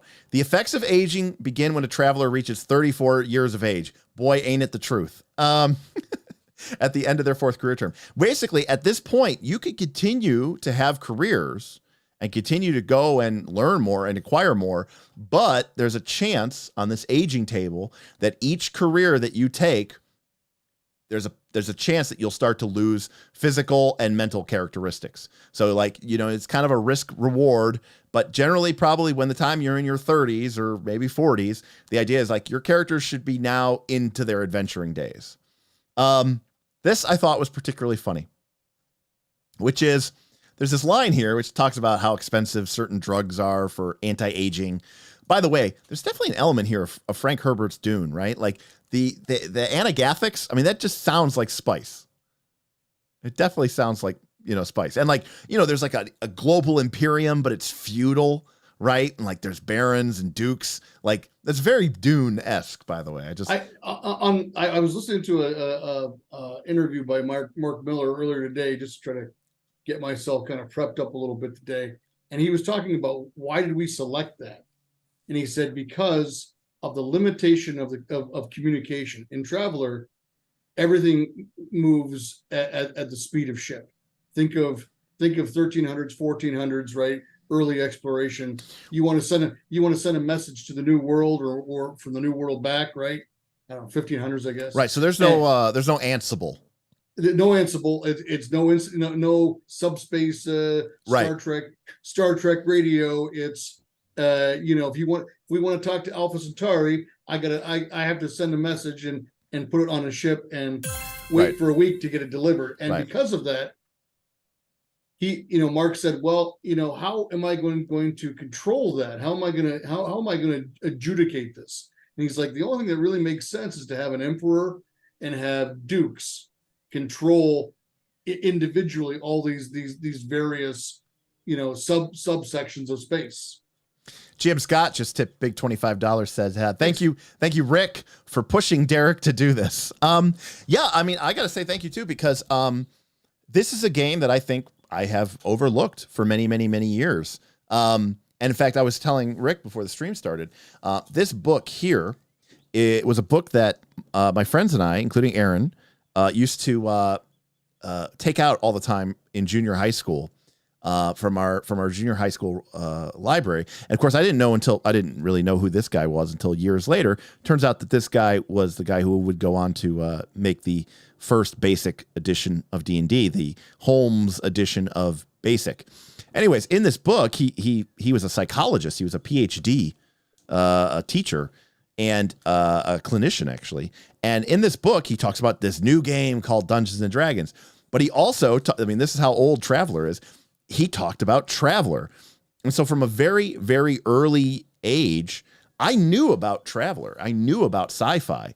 But there was always just something about the game that I never really picked it up and never really read it and got into it. And so, yeah, because of Rick, I've sort of taken a closer look at it. And while I think there are narrative sci-fi games that I think are probably more my style, Scum and Villainy, or, the Star Trek 2D20 or the Dune 2D20 from Modifius, there is something here which I got to admit is very appealing. But I did love this. We were joking about this on our Patreon Discord today. Thank you, GM Scott. It talks about how expensive these anti-aging drugs, and they go, if the traveler cannot pay these bills, they go into debt. See medical bills. And sure enough, we have a table here about being in debt, as in medical debt. That's right. We're playing a role-playing game. We're getting away from our troubles and woes so that our character, who, by the way, got messed up during character creation. Like, we probably lost attributes. But not only did we start with, injuries, it says here, for example, Morn suffers an injury during his career as a barbarian. By the way, that means before the game starts, reducing his strength by 2. He has the limb regrown at a Starport hospital at the cost of 10,000 credits.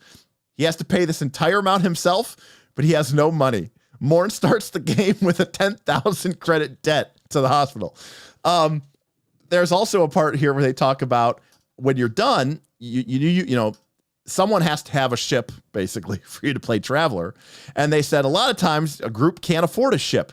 And so most crews end up working to support a mortgage on their spacecraft. And they have rules for the debt that you go into just to buy your ship.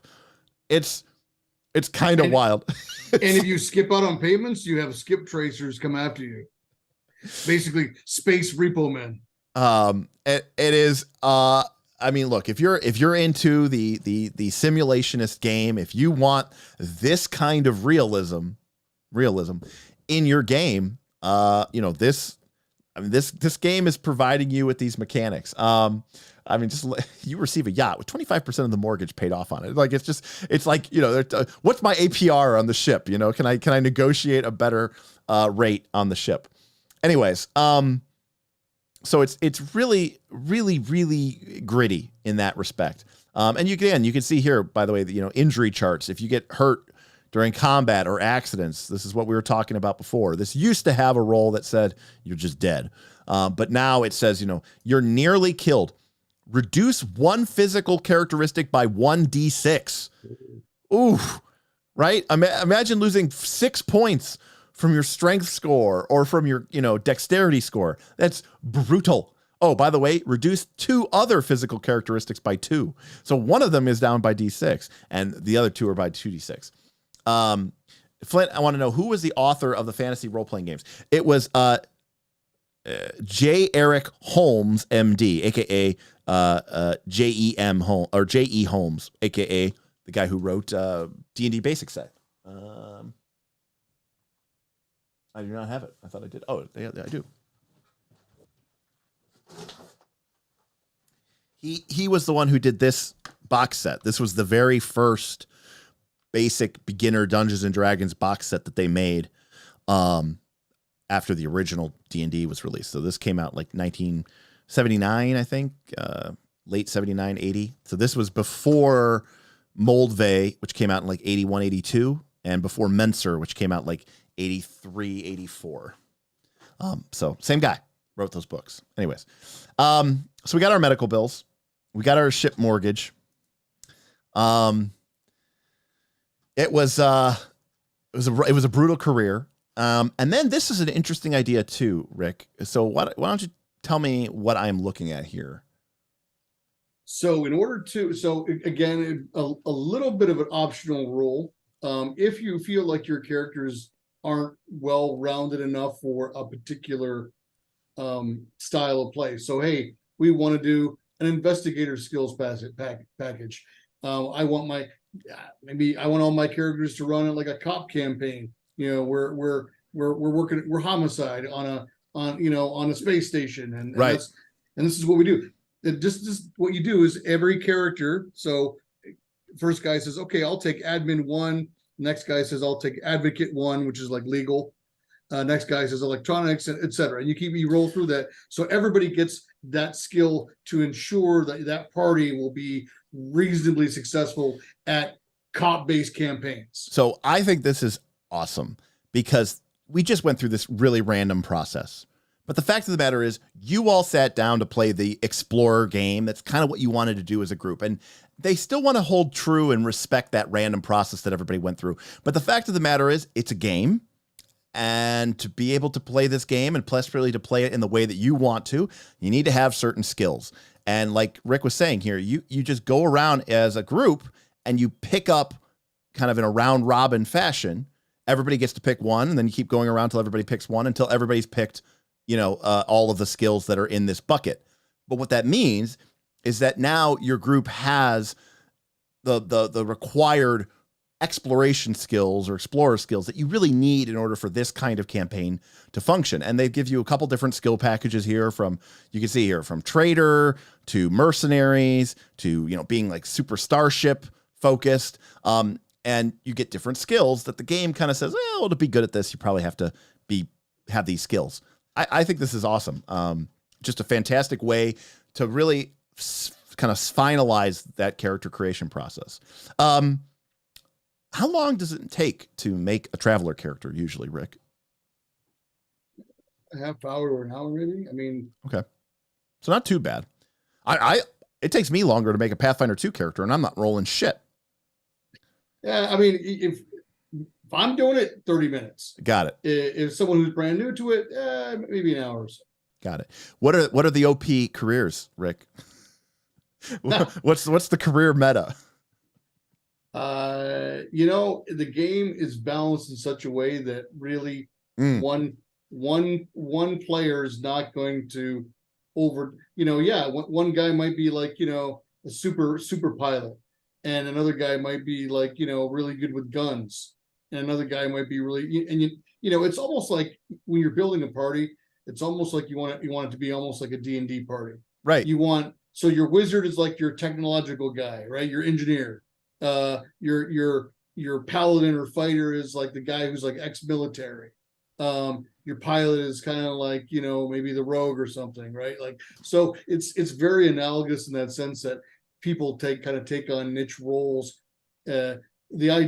Ideally, I would say you need about 4 people, and and no more than 6 but for me, 4 people is probably ideal, and those 4 should have enough skills amongst them to be successful. Usually, if I feel like one of those people one of those 4 members it doesn't have what they're going to need to be successful in the game, I'll insert an NPC that's gonna backfill them with that required skill set. So, you want people to have fun and have a chance to be successful at the game. You don't want to be frustrated like, nobody's got this skill, right? Yeah, no, I mean, I think it makes a lot of sense. Looking here at the character sheet, you can see here this finances section at the top. It's very funny to me. So after you create your character, and again, we do have these random alien races, but we'll skip those.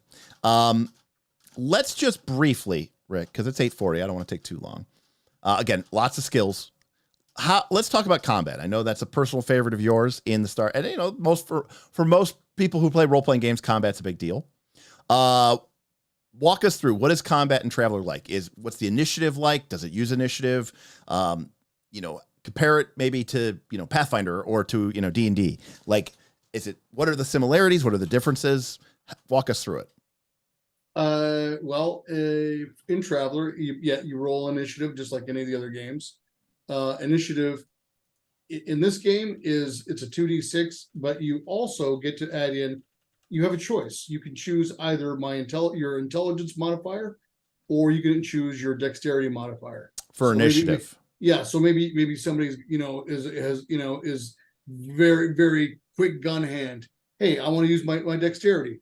Maybe someone's really smart and waits for the enemy to make their first move and then is able to capitalize on that. So that how they create that mechanic, as you say, you can use one or the other, and Right. then you roll the initiative also for the bad guys, and then you just you just do sequentially.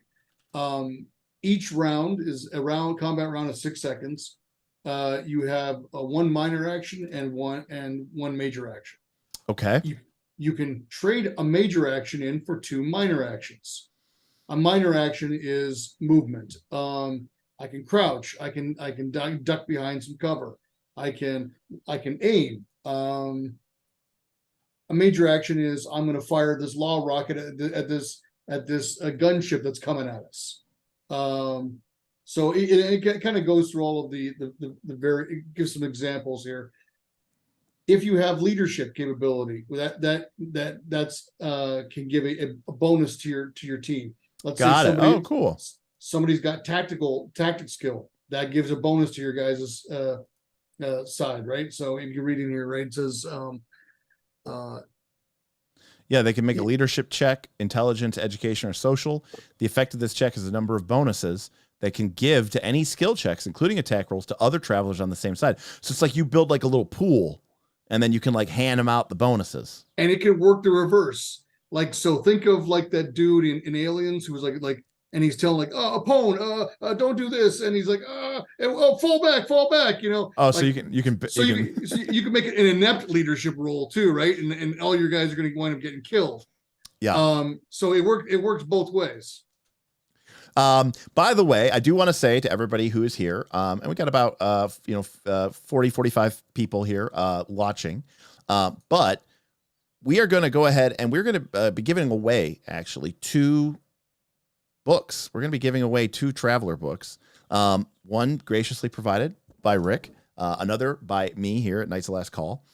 So all you need to do to enter is to put your name into or leave a comment below in the YouTube comment, and I have a nice little YouTube random comment picker here, and so I will wait probably until tomorrow, so if you're going to catch the VOD, catch it quick, leave a comment, and hopefully we'll get a couple hundred people who watch the viewers, and we'll get a random comment or 2 random commenters will get a copy of the book, and Knights of Last Call will pay to ship it out to you and get it into your hands. So this is a cool opportunity if you've enjoyed the game, if you enjoy this.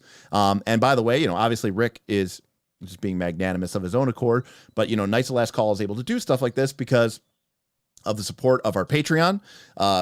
Rick is a member of our Patreon. The Knights of Last Call Patreon is sort of the heart of this channel. It's the heart of this community. It's what allows us to do all this really fun and cool and amazing fun things, to do all these cool, fun giveaways.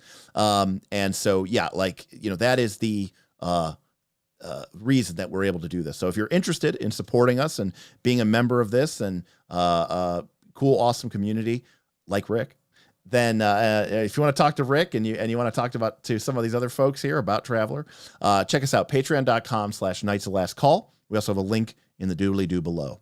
Torsten, so the VOD is where we should comment. Torsten, this live stream is the VOD basically, so you can comment here or you can comment after the stream. Just comment at some point in time once you see this stream. So yeah, definitely. So very cool. You know what? I do see a comment in chat there, and someone said so what if you don't have someone who fills a specific role? You can add robots. Sorry, wrong one. This is the robot. The robot. Yeah, so this is the robot handbook. Came out I think last year. Okay. Maybe early this year. But yeah, so let's say you kind of like R2D2, does the navigation for Luke in his X-Wing, right? Right. You can have a robot that says, you know what, hey, we don't have anybody that can pilot this thing, but we got this piloting robot. Plug them in, right? So yeah, you can fill those skill gaps with robots. Very cool. And you know, you can see here that there's some tactical crunch here. And GM Scott has a question I'd like to answer as well. Shadram. GM Scott, by the way, saying the YouTube comments aren't available yet. Yeah, sorry about that. Once the live stream's over, just go to the VOD and leave a comment. That'll get you entered. Shadram says, are GM stat blocks easy to create or run? So, like, what is it like to run an opposition or a foe? Is it very crunchy? Is it pretty loose? So spoiler alert, but for everybody who plays in one of my games, all the NPCs that they fight up against, I actually use the full character generation. So you are fighting up against basically equally as strong characters as you. So does that answer? Hopefully that answers the question. So stat blocks are just, I mean, the foes may even be tougher than you. Yeah. Well, like here's an example. Here's some aliens from Alien Worlds. We could see here, there's the hits, which is like hit points. They've got some skills. They have a bite, tells you how much damage it does. They have some traits, and they have behaviors. I'm not quite sure what behaviors do, but so behaviors is basically, is it a trapper? Is it a chaser? Is it a what do you call it? Is it like a T-Rex? Is it like does it just only go after gotcha. So it's a little bit like, how do you play this? They give an example using human Terran analogs of all the individual. I think there's like 10 or 12 different archetypes of animals. Right there. Yeah. Got it. Yeah. And then and then it's got traits just like in any sort of RPG, flyer, fast metabolism, echolocation. So, I mean, I would say that these are not as complicated as like a Pathfinder 2 or Dungeons and Dragons stat block. They're pretty reasonable.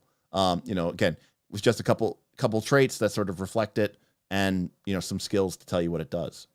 Let me go back to combat. Here we go.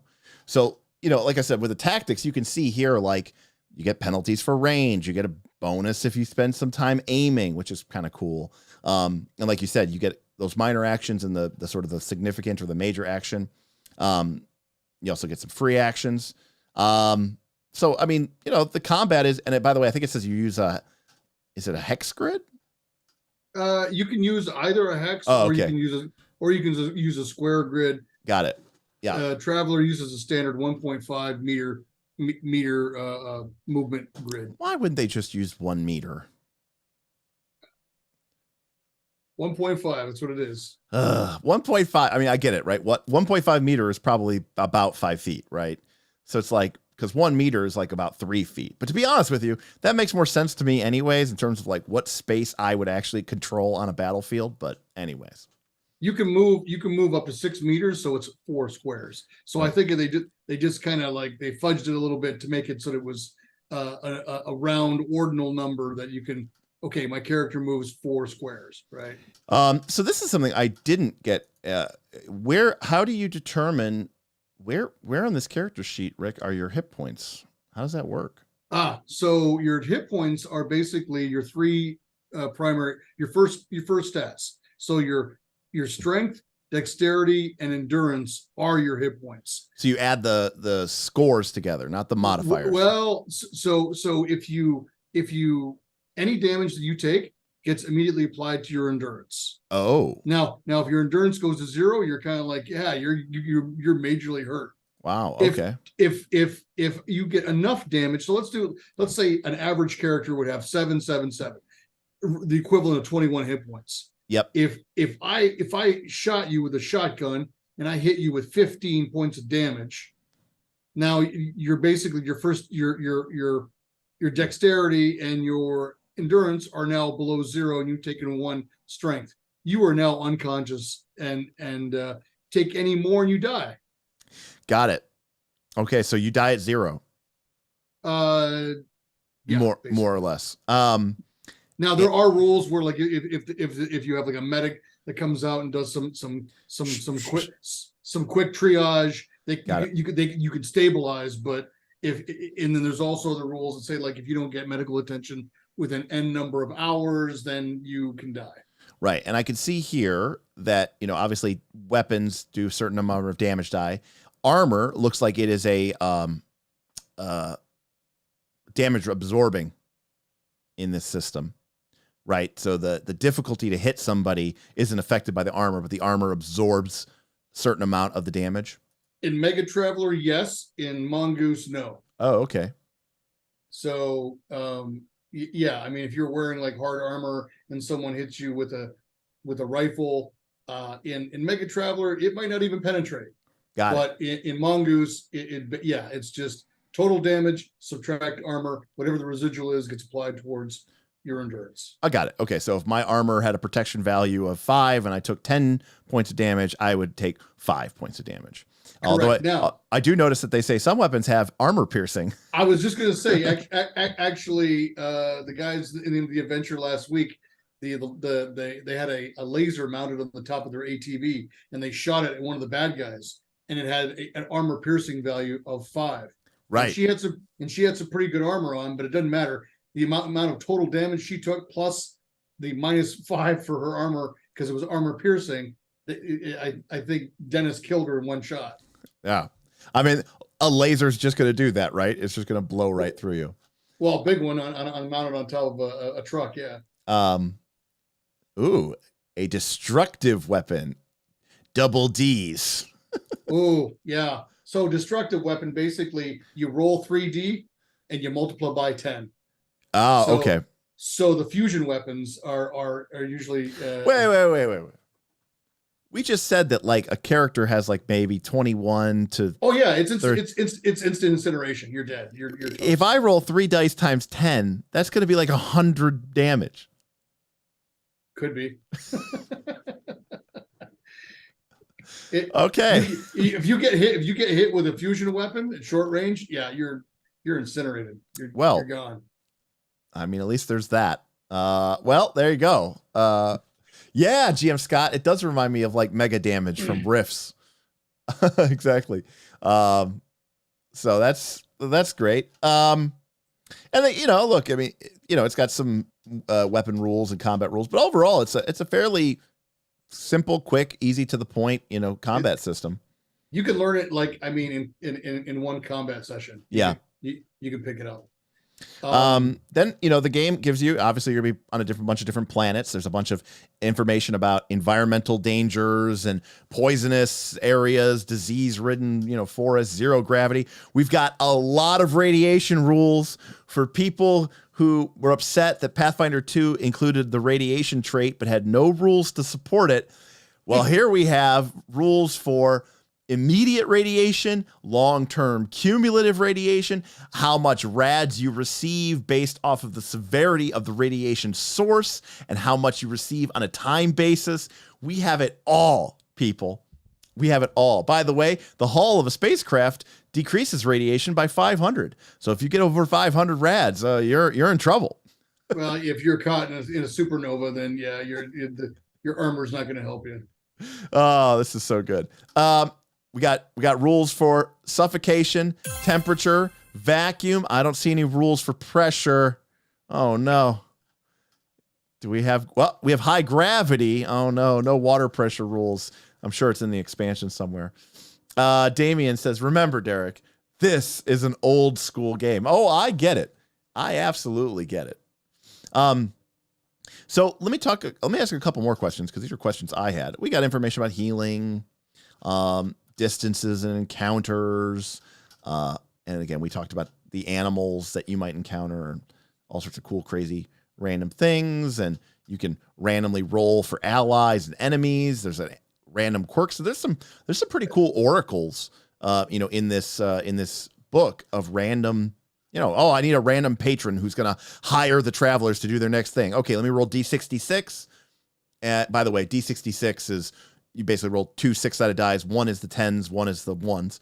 So it's like, I roll a 44. Okay, it's a corporate executive, you know? He needs you to break into a rival corporation's headquarters and destroy some files or, you know, whatever. It's very, very cool. Random missions, random targets, random oppositions.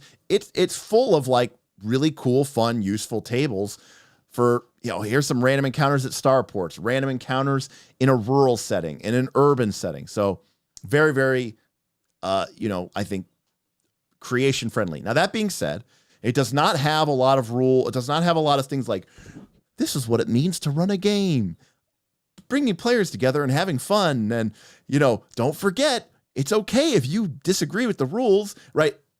This is a game made for kind of seasoned vets, you know, I would say.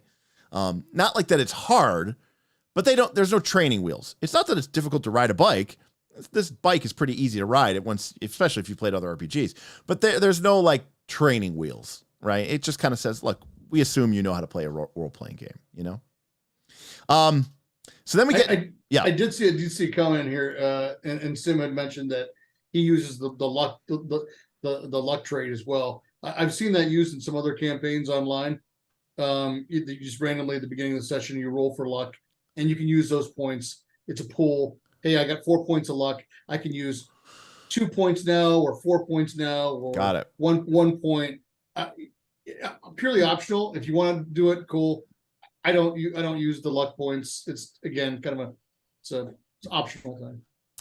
And then we get into equipment, and like I said before at the beginning of the stream, you know, there's an element of sci-fi RPGs that tends to go towards gear porn, and you know, it's like a shopping catalog, you know, it's like, oh, the core collection. And it's like, you know, I mean, obviously we're used to Pathfinder 2. There's also a little bit of gear porn there, at least with weapons, but it's like, you know, here's all the different types of armor that your character can have. Here's your evac suits and your, you know, flak jackets and complete battle dress and mini mechs.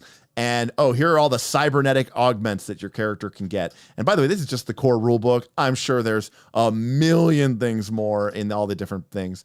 Here's how much it costs to communicate with radio transceivers, with laser transceivers, mobile communicators, all sorts of stuff about computer software and artificial intelligences and medical supplies. And that's if you want to run like a cyberpunk kind of style game. I don't use any of that stuff, but hey, it's there if you want it. I mean, GM Scott says, if you're not into space gun porn, why are you playing sci-fi? Right, because we haven't even gotten to this. Is just the equipment, people. Space tents and space masks. Then finally we get into weapons. So we've got everything from clubs and swords to Gauss rifles, Gauss pistols, snub pistols, accelerator rifles, combat rifles, 40mm grenade launcher, auto rifle, shotgun, submachine gun. Oh, you want something other than kinetic projectiles? We've got laser pistols and stunners. We've got laser carbines, rifles, plasma rifles, yada, yada, yada, yada, yada. Oh, we got grenades too. Oh, here are our heavy weapons. Those weren't heavy before. Now we get into our heavy weapons. We get... Here, by the way, this is beginner weapons. By the way, these are the things that he was talking about. You roll 2d6 and multiply it by 10. I don't even know what this is. FGHP? It's a fusion gun. Fusion gun. Yeah. Hey, in the game where everybody has 20 to 30 hit points, here's a gun that's going to do about 70 points of damage on average. And obviously, by the way, ammo is important. There's fuel costs. There's traits. Again, it's a very nitty-gritty type game. Oh, pocket nuke.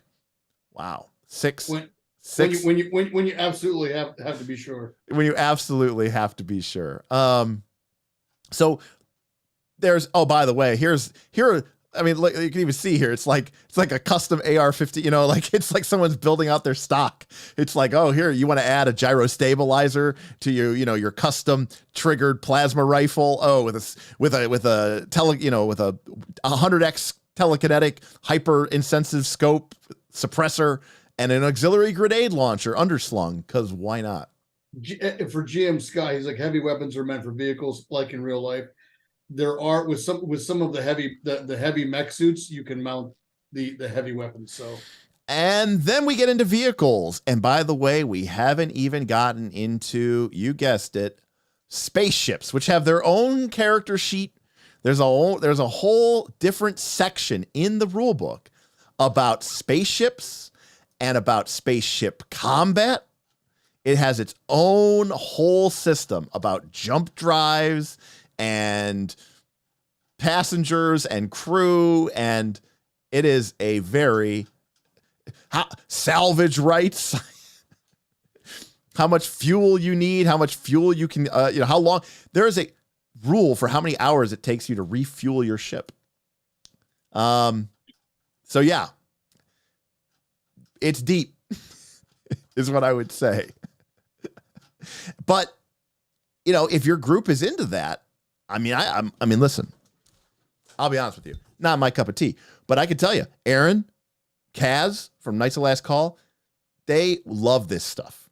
They would sit here and just be like, oh, I really want to up, we really need to get, I really want to get a fuel cleanser because we keep getting that dirty fuel from the refineries. But man, I really want to upgrade the fire control software on our mainframe, we got a question here from RPG Musings. Okay. Talk about jump space. And so yeah, basically in Traveler, you use the faster than light drive is called the jump drive.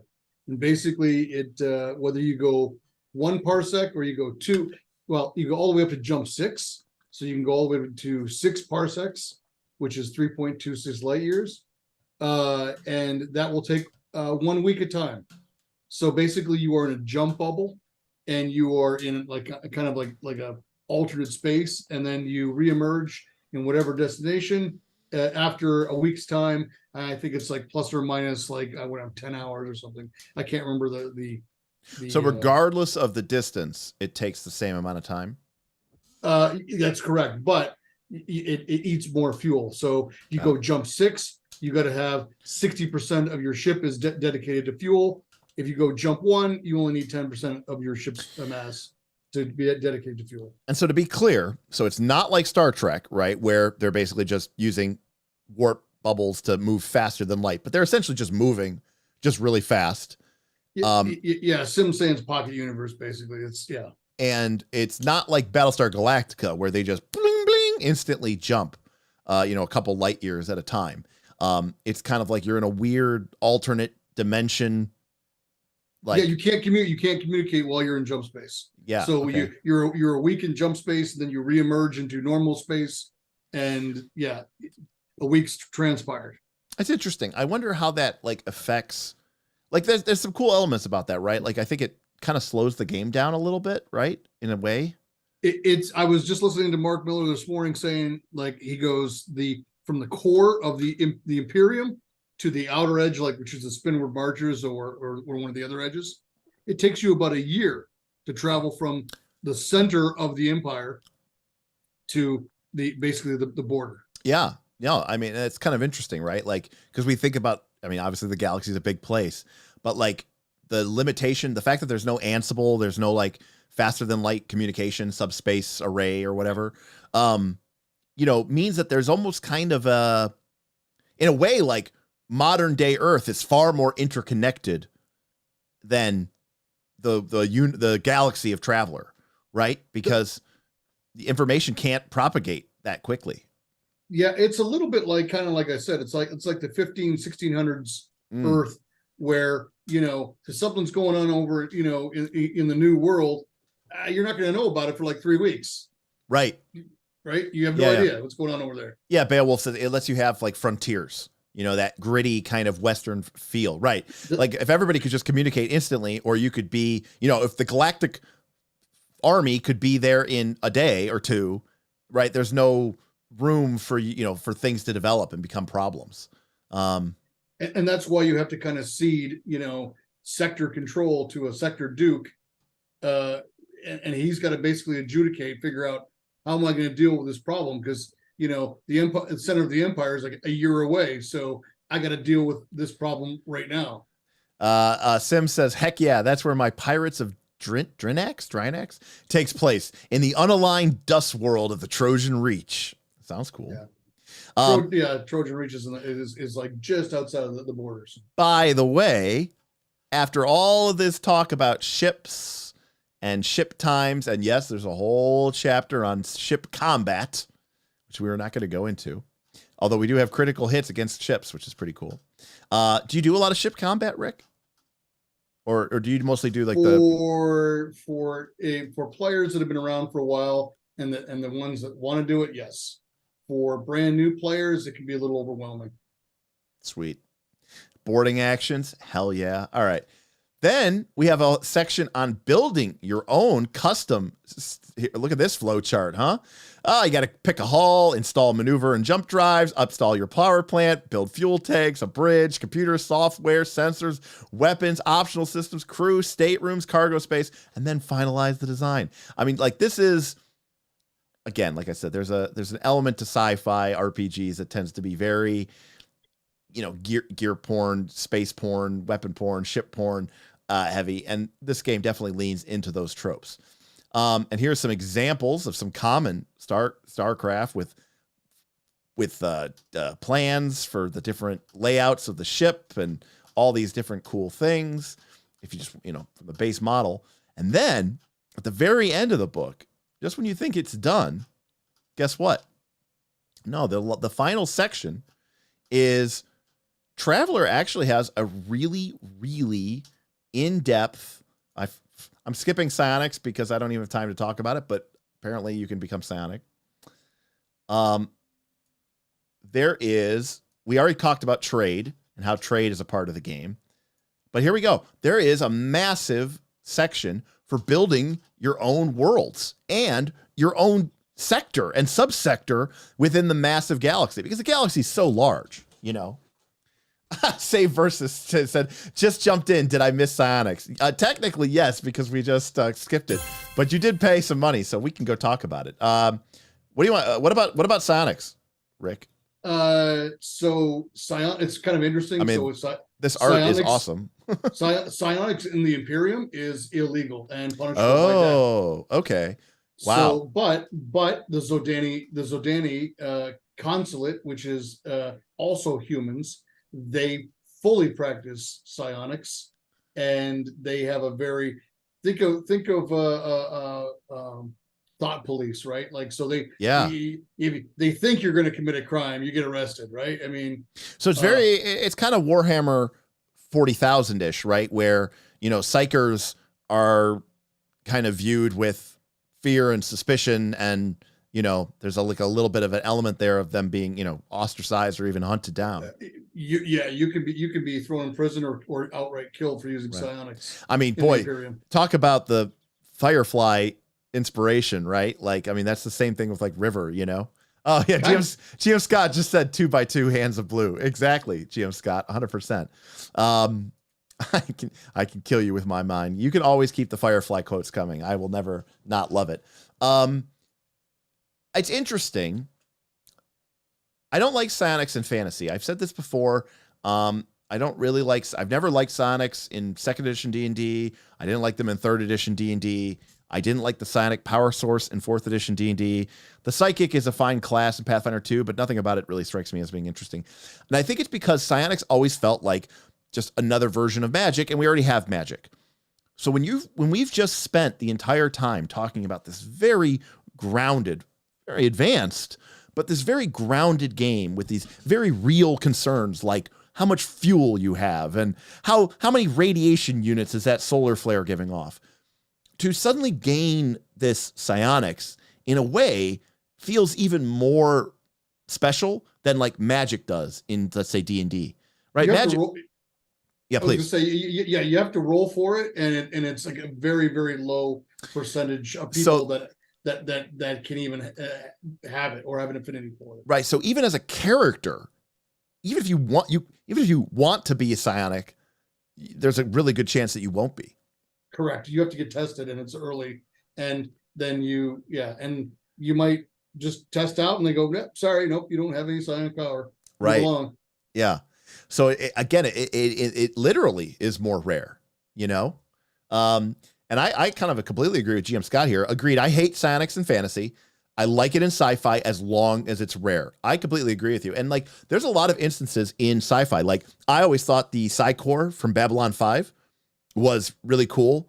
They were kind of scary and mysterious and shadowy. Obviously, River's abilities from Firefly, I thought were particularly well done. And so I do like that kind of subtle, shadowy sign where it's not like, it's like, no, it's kind of scary that humans have this ability to control other people or control the world around them with their minds.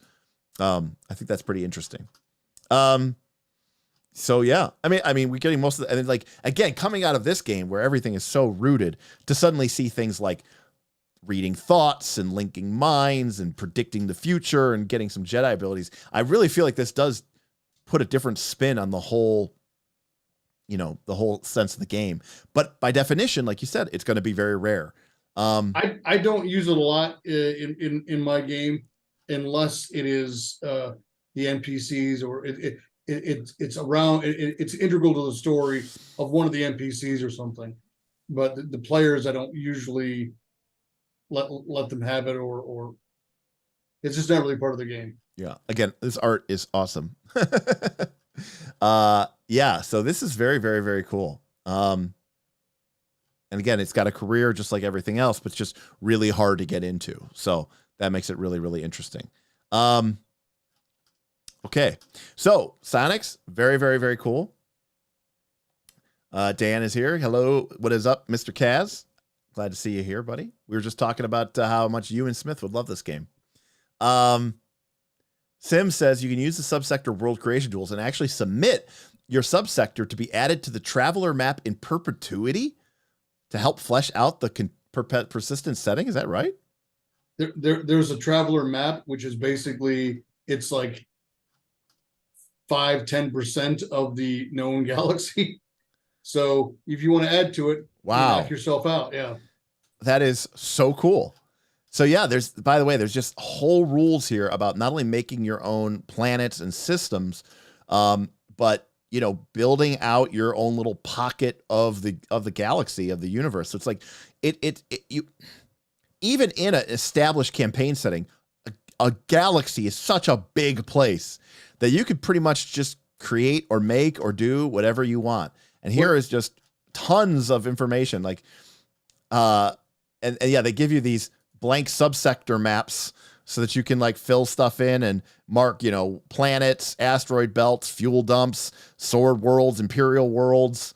And there's just rules for making all of this stuff. And it looks kind of archaic and crazy and technical and scary. It is based very heavily in real science, because the solar systems and the habitable zones and the amount of, you know, energy being thrown up by the sun and probability of gas giants, they rolled all that in there. Which is really cool. So yeah, if you want to build your own, if you don't like the furries in your traveler universe, or you don't, or whatever else, you don't like the Imperium and you want to try something else and build your own world, you can do that. So Kaz says this looks a lot like Starforged. How does it line up to that? Well, Starforged is very much a powered by the Apocalypse-esque game, Kaz. This is a very gritty, you know, this is more like Elite Dangerous or No Man's Sky, where, you know, you have a ship and it is very well defined by, you know, how many tons it is, what's its thrust vector, what's its cost, what's its fuel ratio, what kind of power plant does it have, how large are the fuel tanks, what's the level of your upgraded computer systems, what's your fire control software version. It is very, very nitty gritty. It's a cool name, by the way, Slow Pinnacle. Just like the slow boat, it trades speed and raw performance for increased cargo space. So it's a boat. It's just a big freighter. So our RPG musings, he's saying that, yeah, you know what, a lot of that fancy stuff that you were looking at is super expensive, and some of the best games are, you know, yeah. There's an old sci-fi trope of, hey, we crash landed on a planet and now we need to get to a civilization, right? That's one of the most fun games, where your travelers have to use, rocks and sticks to fend off whatever is going to try to kill them. So yeah, it can make for an interesting game. No, I think that's actually a really good point from both you and from RPG Musings. It's very easy. My bias, right, when I think of sci-fi, is to like start going into that sort of Star Trek mindset, right, where it's like everybody has all their high tech all the time, like everybody has phasers, everybody has shields, you know what I mean? Like it's very, very, just because your Traveler has an element where just because it's in the future or in this alternate universe where things are, very technologically advanced, doesn't mean that everything is always that technologically advanced. You could still get killed by someone hitting you in the face with a rock. Right. Right. So that's a really good point, RPG Musings. And yeah, listen, I'm not denying that you need all the gear to run a great game. I'm just saying I think that it tends to push people towards that.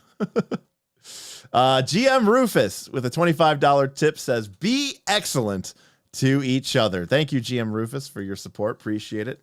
Love it. That is always, again, anybody who ever wants to give me a Bill and Ted's quote, I'm also very okay with that. Rufus, how come we, okay, I was going to Bill and Ted's thing. Dan says that is just incredible. Yeah, very, very nitty gritty. So I am going to say that for those of you who have watched these other programs, I've always talked about GNS, Gamist, Narrativist, Simulationist. This game, to me, is very high on the simulation. Maybe like a 7 or an 8. It is, it does a really good, I mean, even like the career aspects of like modeling how dangerous a career is, how hard is it to become, oh, you want to be a noble? You want to be an ambassador? Guess what? That's really hard. And you have to have a really high social standing in order to be chosen as an ambassador. So it is a very simulationist game. And a lot of this stuff, you're not emulating it. You're tracking it. You're tracking how many fuel cells you have and what's the radiation level. And it's tied to, the power of the sun. So there's a very high simulationist element here. I would say 8. Now, Rick, you can answer this question better than me. When we talk about the Gamist score, how many, it doesn't feel like it to me, but it doesn't feel like there's much in this game that is put in there because they want to make the game a better game. Like they want to make it a better balanced, fair, easy experience. You know what I mean? It feels like it's, like you could go into a career, get shot and roll on the entry table and end up with a horrible endurance because, you were crippled. Ask Andrew and Enders. I almost killed him in the first round of combat last week. Right. And that is not something that we usually associate with a very high Gamist scores. And so to me, the game actually scores fairly low on the game score. There's not a lot here about this system that is trying to necessarily be a game in the Gamist sense. But what surprised me, especially with the outcomes from the skills component here, from the checks component. And again, I understand that not, some people may or may not use this, but having this ladder of success, including marginal success and marginal failure, having these boons and banes, or, whether you're using a boon or bane dice, or you're just giving them a bonus, it's very good for simulation. But this is a nod, I think, towards narrativism. And even the character creation process where they talk about, hey, use these in order to build connections between your players. Use these to build connections with your NPCs and with the world, because that's going to promote better stories later on. Gives this game, I think, a couple of points of narrative. It's not super high. We're not talking Powered by the Apocalypse here. But I would say that the game, it's not like it's a 0 narrative. It's probably a little bit more narrative than, some versions of D&D.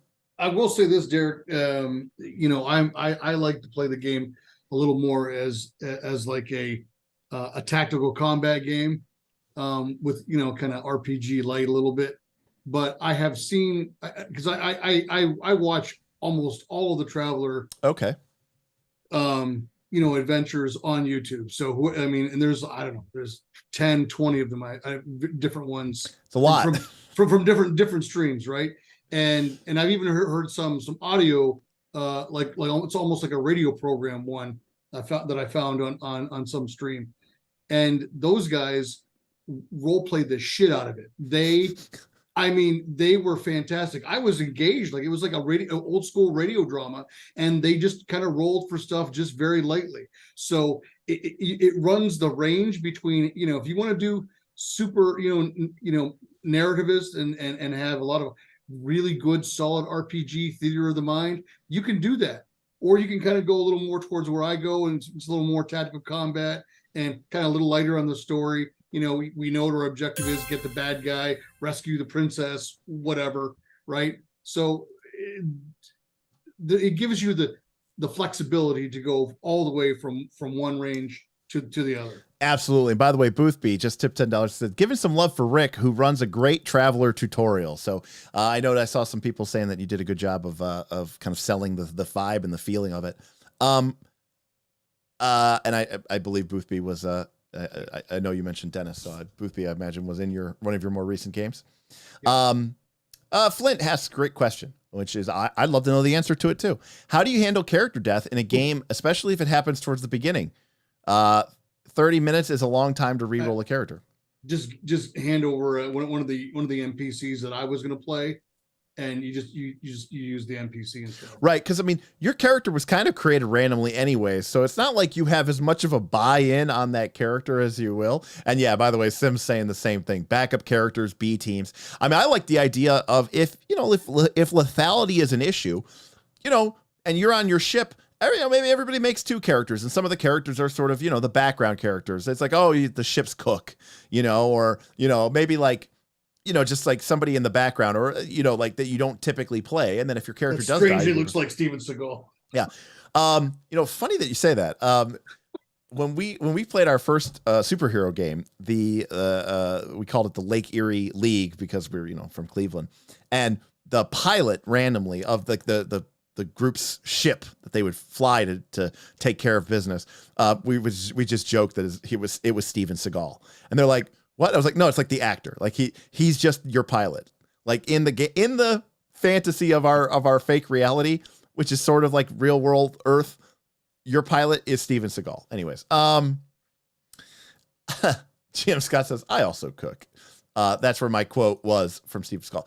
Got it from Under Siege, which is a great movie, by the way.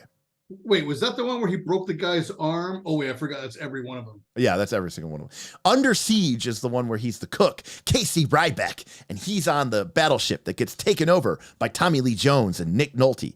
Gary Busey. And he has to fight him off because he's a badass. Anyways, I really like that idea that Sim mentioned in there. He's got a crew that's like basically the ship crew, and then he's got a crew that drops down to the ground and does the business. That's actually really cool. Yeah, Star Trek Adventures does something very similar where, like you can kind of make like the main bridge crew, but then you also have some like backup character, nobody wants to be the doctor, but we'll make the doctor, and it's kind of like a backup character in case somebody wouldn't be in a scene, but you need somebody to have a scene. But apparently everybody also remembers that the naked girl pops out of the cake. Yes.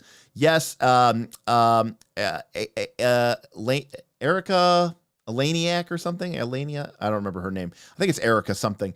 Very famous, hot model for that time period. Does pop out naked out of a cake. So that is true. But then she helps Steven Seagal take over the whole thing. In fact, one of our favorite quotes that Aaron and I will always say all the time, trying to quote Steven Seagal from that movie is like, "You, me, we're gonna save all these people." And we just say that all the time.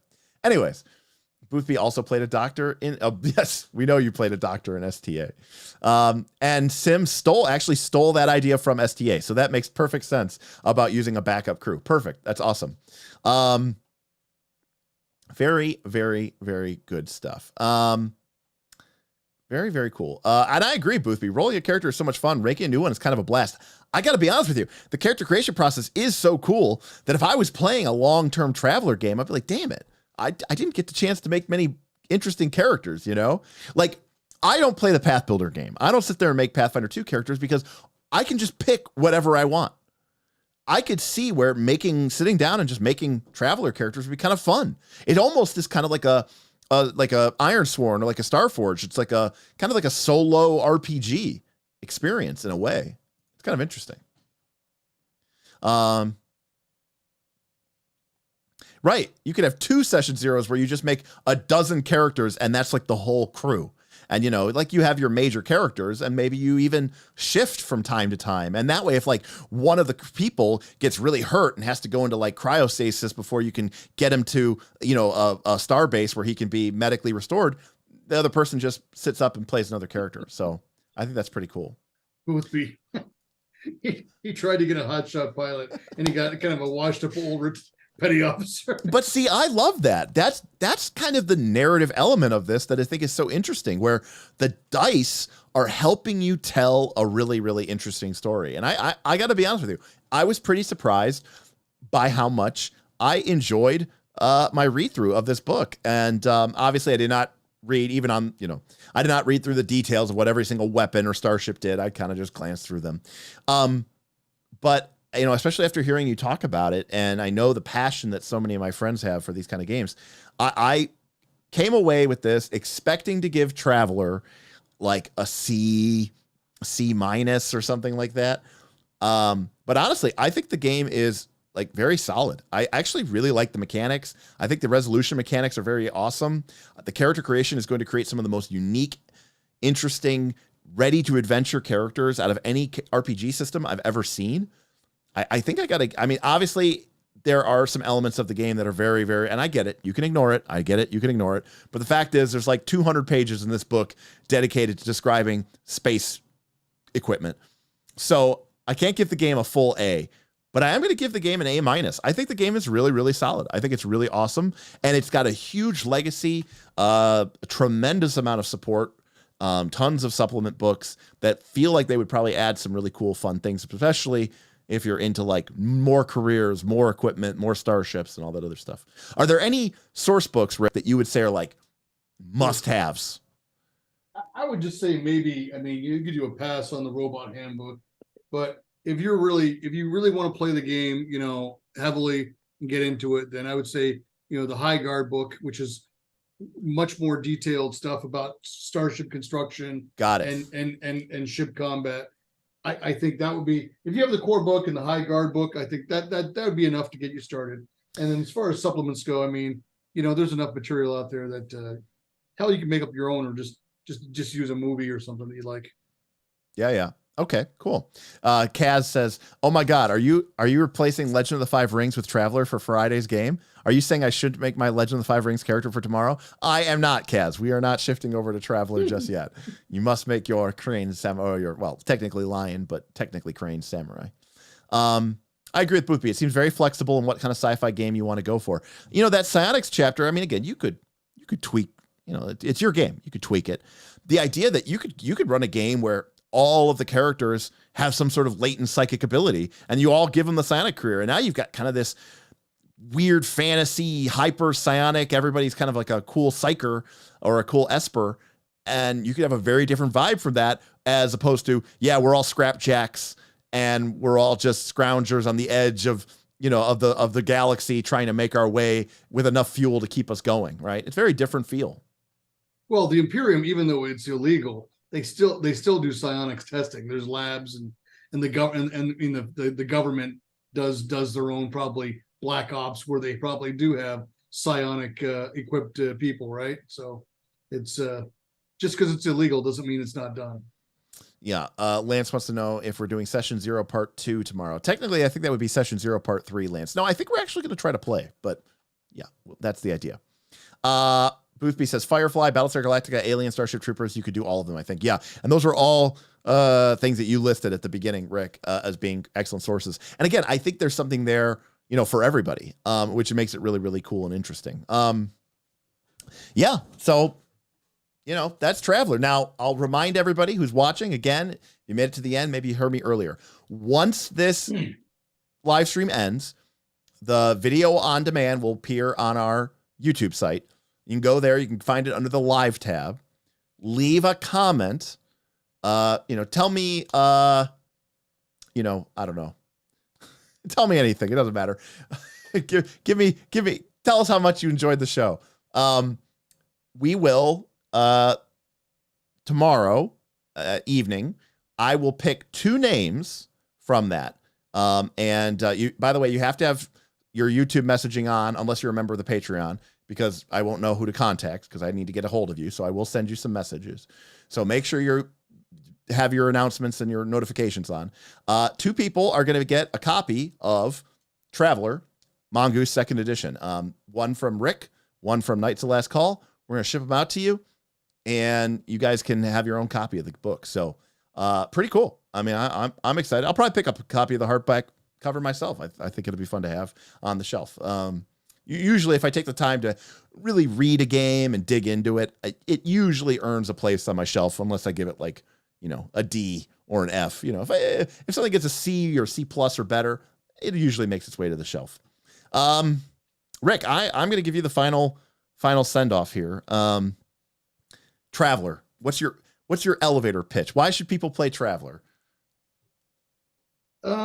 If you are into hard sci-fi and you want to, and you enjoy the nitty gritty of starship design, and you want to know exactly what is the range on that laser rifle or fusion gunner, you want to know how much penetration and energy damage am I going to do against that grav tank. If you're into that kind of stuff, and I'm an electrical engineer, so I'm into the numbers, I'm into the details, right? I like to build stuff or blow it up. I don't know, but check out Traveler. Right. Even if you're not an engineer or don't, and you're not interested in all the super nitty gritty stuff, and you just like cool science fiction tales like Battlestar Galactica, like Starship Troopers, like Aliens. If that's your jam, then check Traveler out. Yeah, absolutely. And again, we Knights of Last Call private home group, we played a sci-fi game. We used Scum and Villainy, which is based off of the Blades in the Dark game engine. And that's a very narrative, fail-forward focused game. It's not very simulationist at all. And we had fun with that.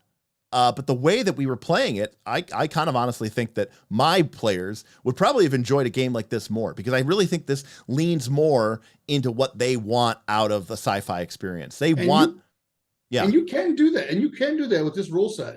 It make it just a little bit kind of like rules light and more RPG. Like I said, I heard that whole campaign. These guys did like 20 sessions, and it was like a radio drama, and I was like transfixed. And I normally hate the theater of the mind stuff. I really do. But I was just like, but these guys were doing role playing so well that I was just sucked into the story, and they really did an excellent job of this campaign, just doing just the the role playing aspect of it. So even if you don't want to get all the hardcore crunch, and you just want to do a story like that, all doable. Awesome. Well, thank you, Rick, for coming on tonight. Thank you for walking us through this. Definitely could not have done it without you. And I think, your perspective on that is all that. Michael wants to know, do you remember the name of that podcast or stream, Rick? I do. I will. If you want, I was gonna say, Rick, if you look it up, I can put it on a comment and I can pin it to this video. You know what, guys? I'll put it inside. I'll put it into the chat, into this video. Okay, perfect. Perfect. But thank you to Rick for hanging out with us tonight. And again, leave a comment in the video on demand, and we will pick some random winners to get their own copy of Traveler. There's so many games that I want to get to the table. I don't know when I would have the time to get this to the table, but I definitely think it is an interesting game. I don't really care about the ships so much, but I really love 4X games. And when I saw the blank subsector map with the hexes and all the different interplanetary systems and the idea of planetary feudalism, that starts to get my my kind of 4X board game. I grew up playing Master of Orion and Ascendancy and some of those games. And so GM Scott says I should go to Traveler Map. Yeah, go check it out real quick. Okay. Traveler map. I just typed traveler. And Traveler map. And your mind will melt when you see how big this thing is. All right, hold on a sec. I am going to put this into the chat. All right. All right. Well, that is quite large. There we go. So I'm assuming what I'm looking at here is the galaxy. This is one small segment. Oh my God. Look at all that. Oh man. And it keeps going. Oh, keep going. Keep going. Are these all stars? These are all stars. Oh my gosh. Look at that. That's crazy. That's just one small little, and they all have names. Some have gas giants, some don't. Wow. This is crazy. Look at that. Oh, it was loading. There's so much. Oh my gosh. I'm probably going to kill your GPU. Look at this. What are these colored borders? So the red border is the Imperium. Okay.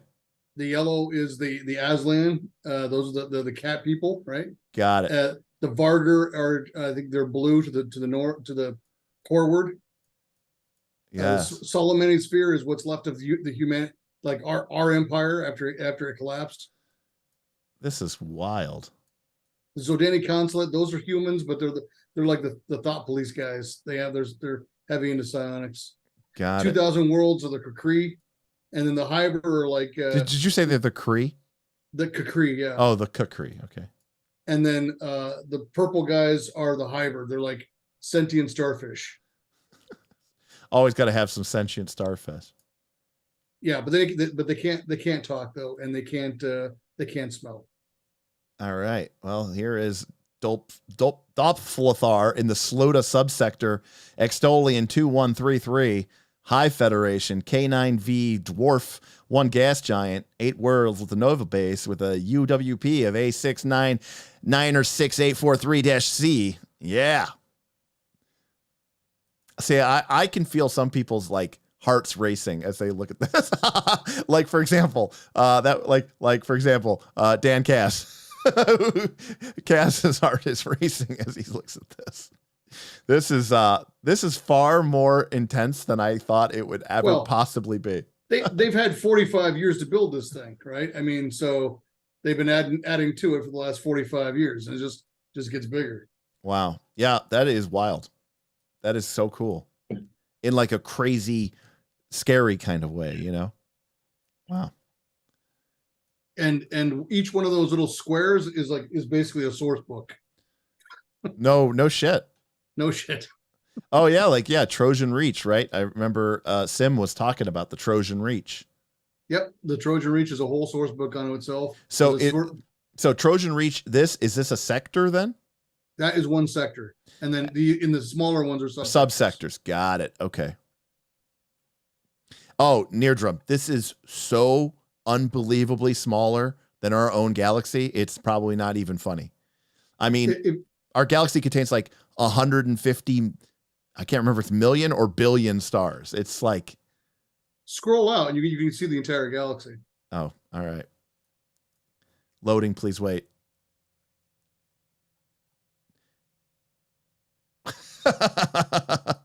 it probably, I don't know how good of a GPU you got, but so see that little that chartered space. This little that was everything that we were looking at. That little red smudge. Yeah, that's just one tiny little part of the galaxy. Wow. Sheesh. That is unbelievably wild. You could play an adventure on every one of these little worlds, and you'd probably be playing for the next 40 years. Assuming you played an adventure every single day. Right. Yeah. I mean, if that. There you go. So I never mind. It is the entire. That is absolutely awesome. Very cool. 100 billion. So yeah, play with that, guys. It's fun. Makes me feel like I'm looking at one of those name your own stars deal. Yeah, send me $10 and I'll name a star after you. Whew, boy, that is crazy. So like everything, everything that we've talked about today is just within this little smudge within this just one section. That is so crazy. Mm-hmm. Crazy. All right. Well, there you go. Very cool way to end it. Yeah, we are definitely very, very, very small, Beowulf. Well said. So we're going to end it there. By the way, if you want to check out this website, it's called travelermap.com. Very cool. I mean, it's fun just to even look at this and think about how everything progressed. Again, thank you to everyone who came out tonight and supported the show. Thank you to Rick for not only putting up a sick prize, but also for being our guide tonight. Really appreciate it, Rick. Thank you very, very much. Appreciate you. Appreciate everything you have done for this channel and supported us. And you're a true friend of the channel. And hopefully one of these days, hopefully when we're making our way out to California, we can find the time to swing by. Stop in Phoenix. I'll take you guys out to lunch or something. Yeah, we got a couple people in and around the Phoenix area, so we might try to make that happen.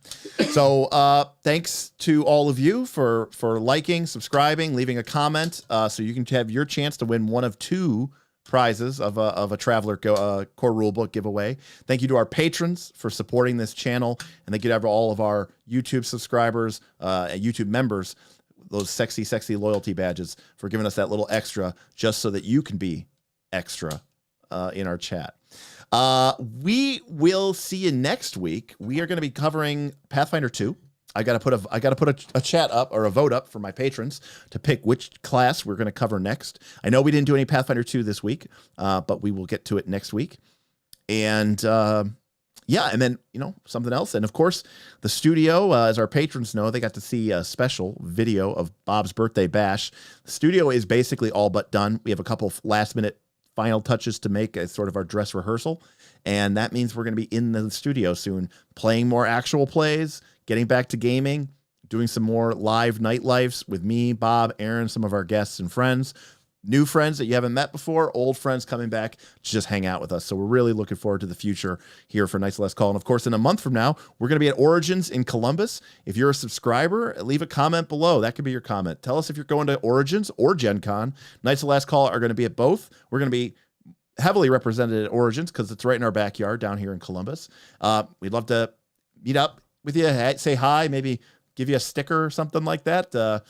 For coming out and saying hi. And for some of our patrons, we're even going to be playing and running some games. So it's going to be really, really fun, and looking forward to the summer and all the cool stuff. So on behalf of Rick, I want to say thank you so much, and we'll see you next time on Knights of Last Call.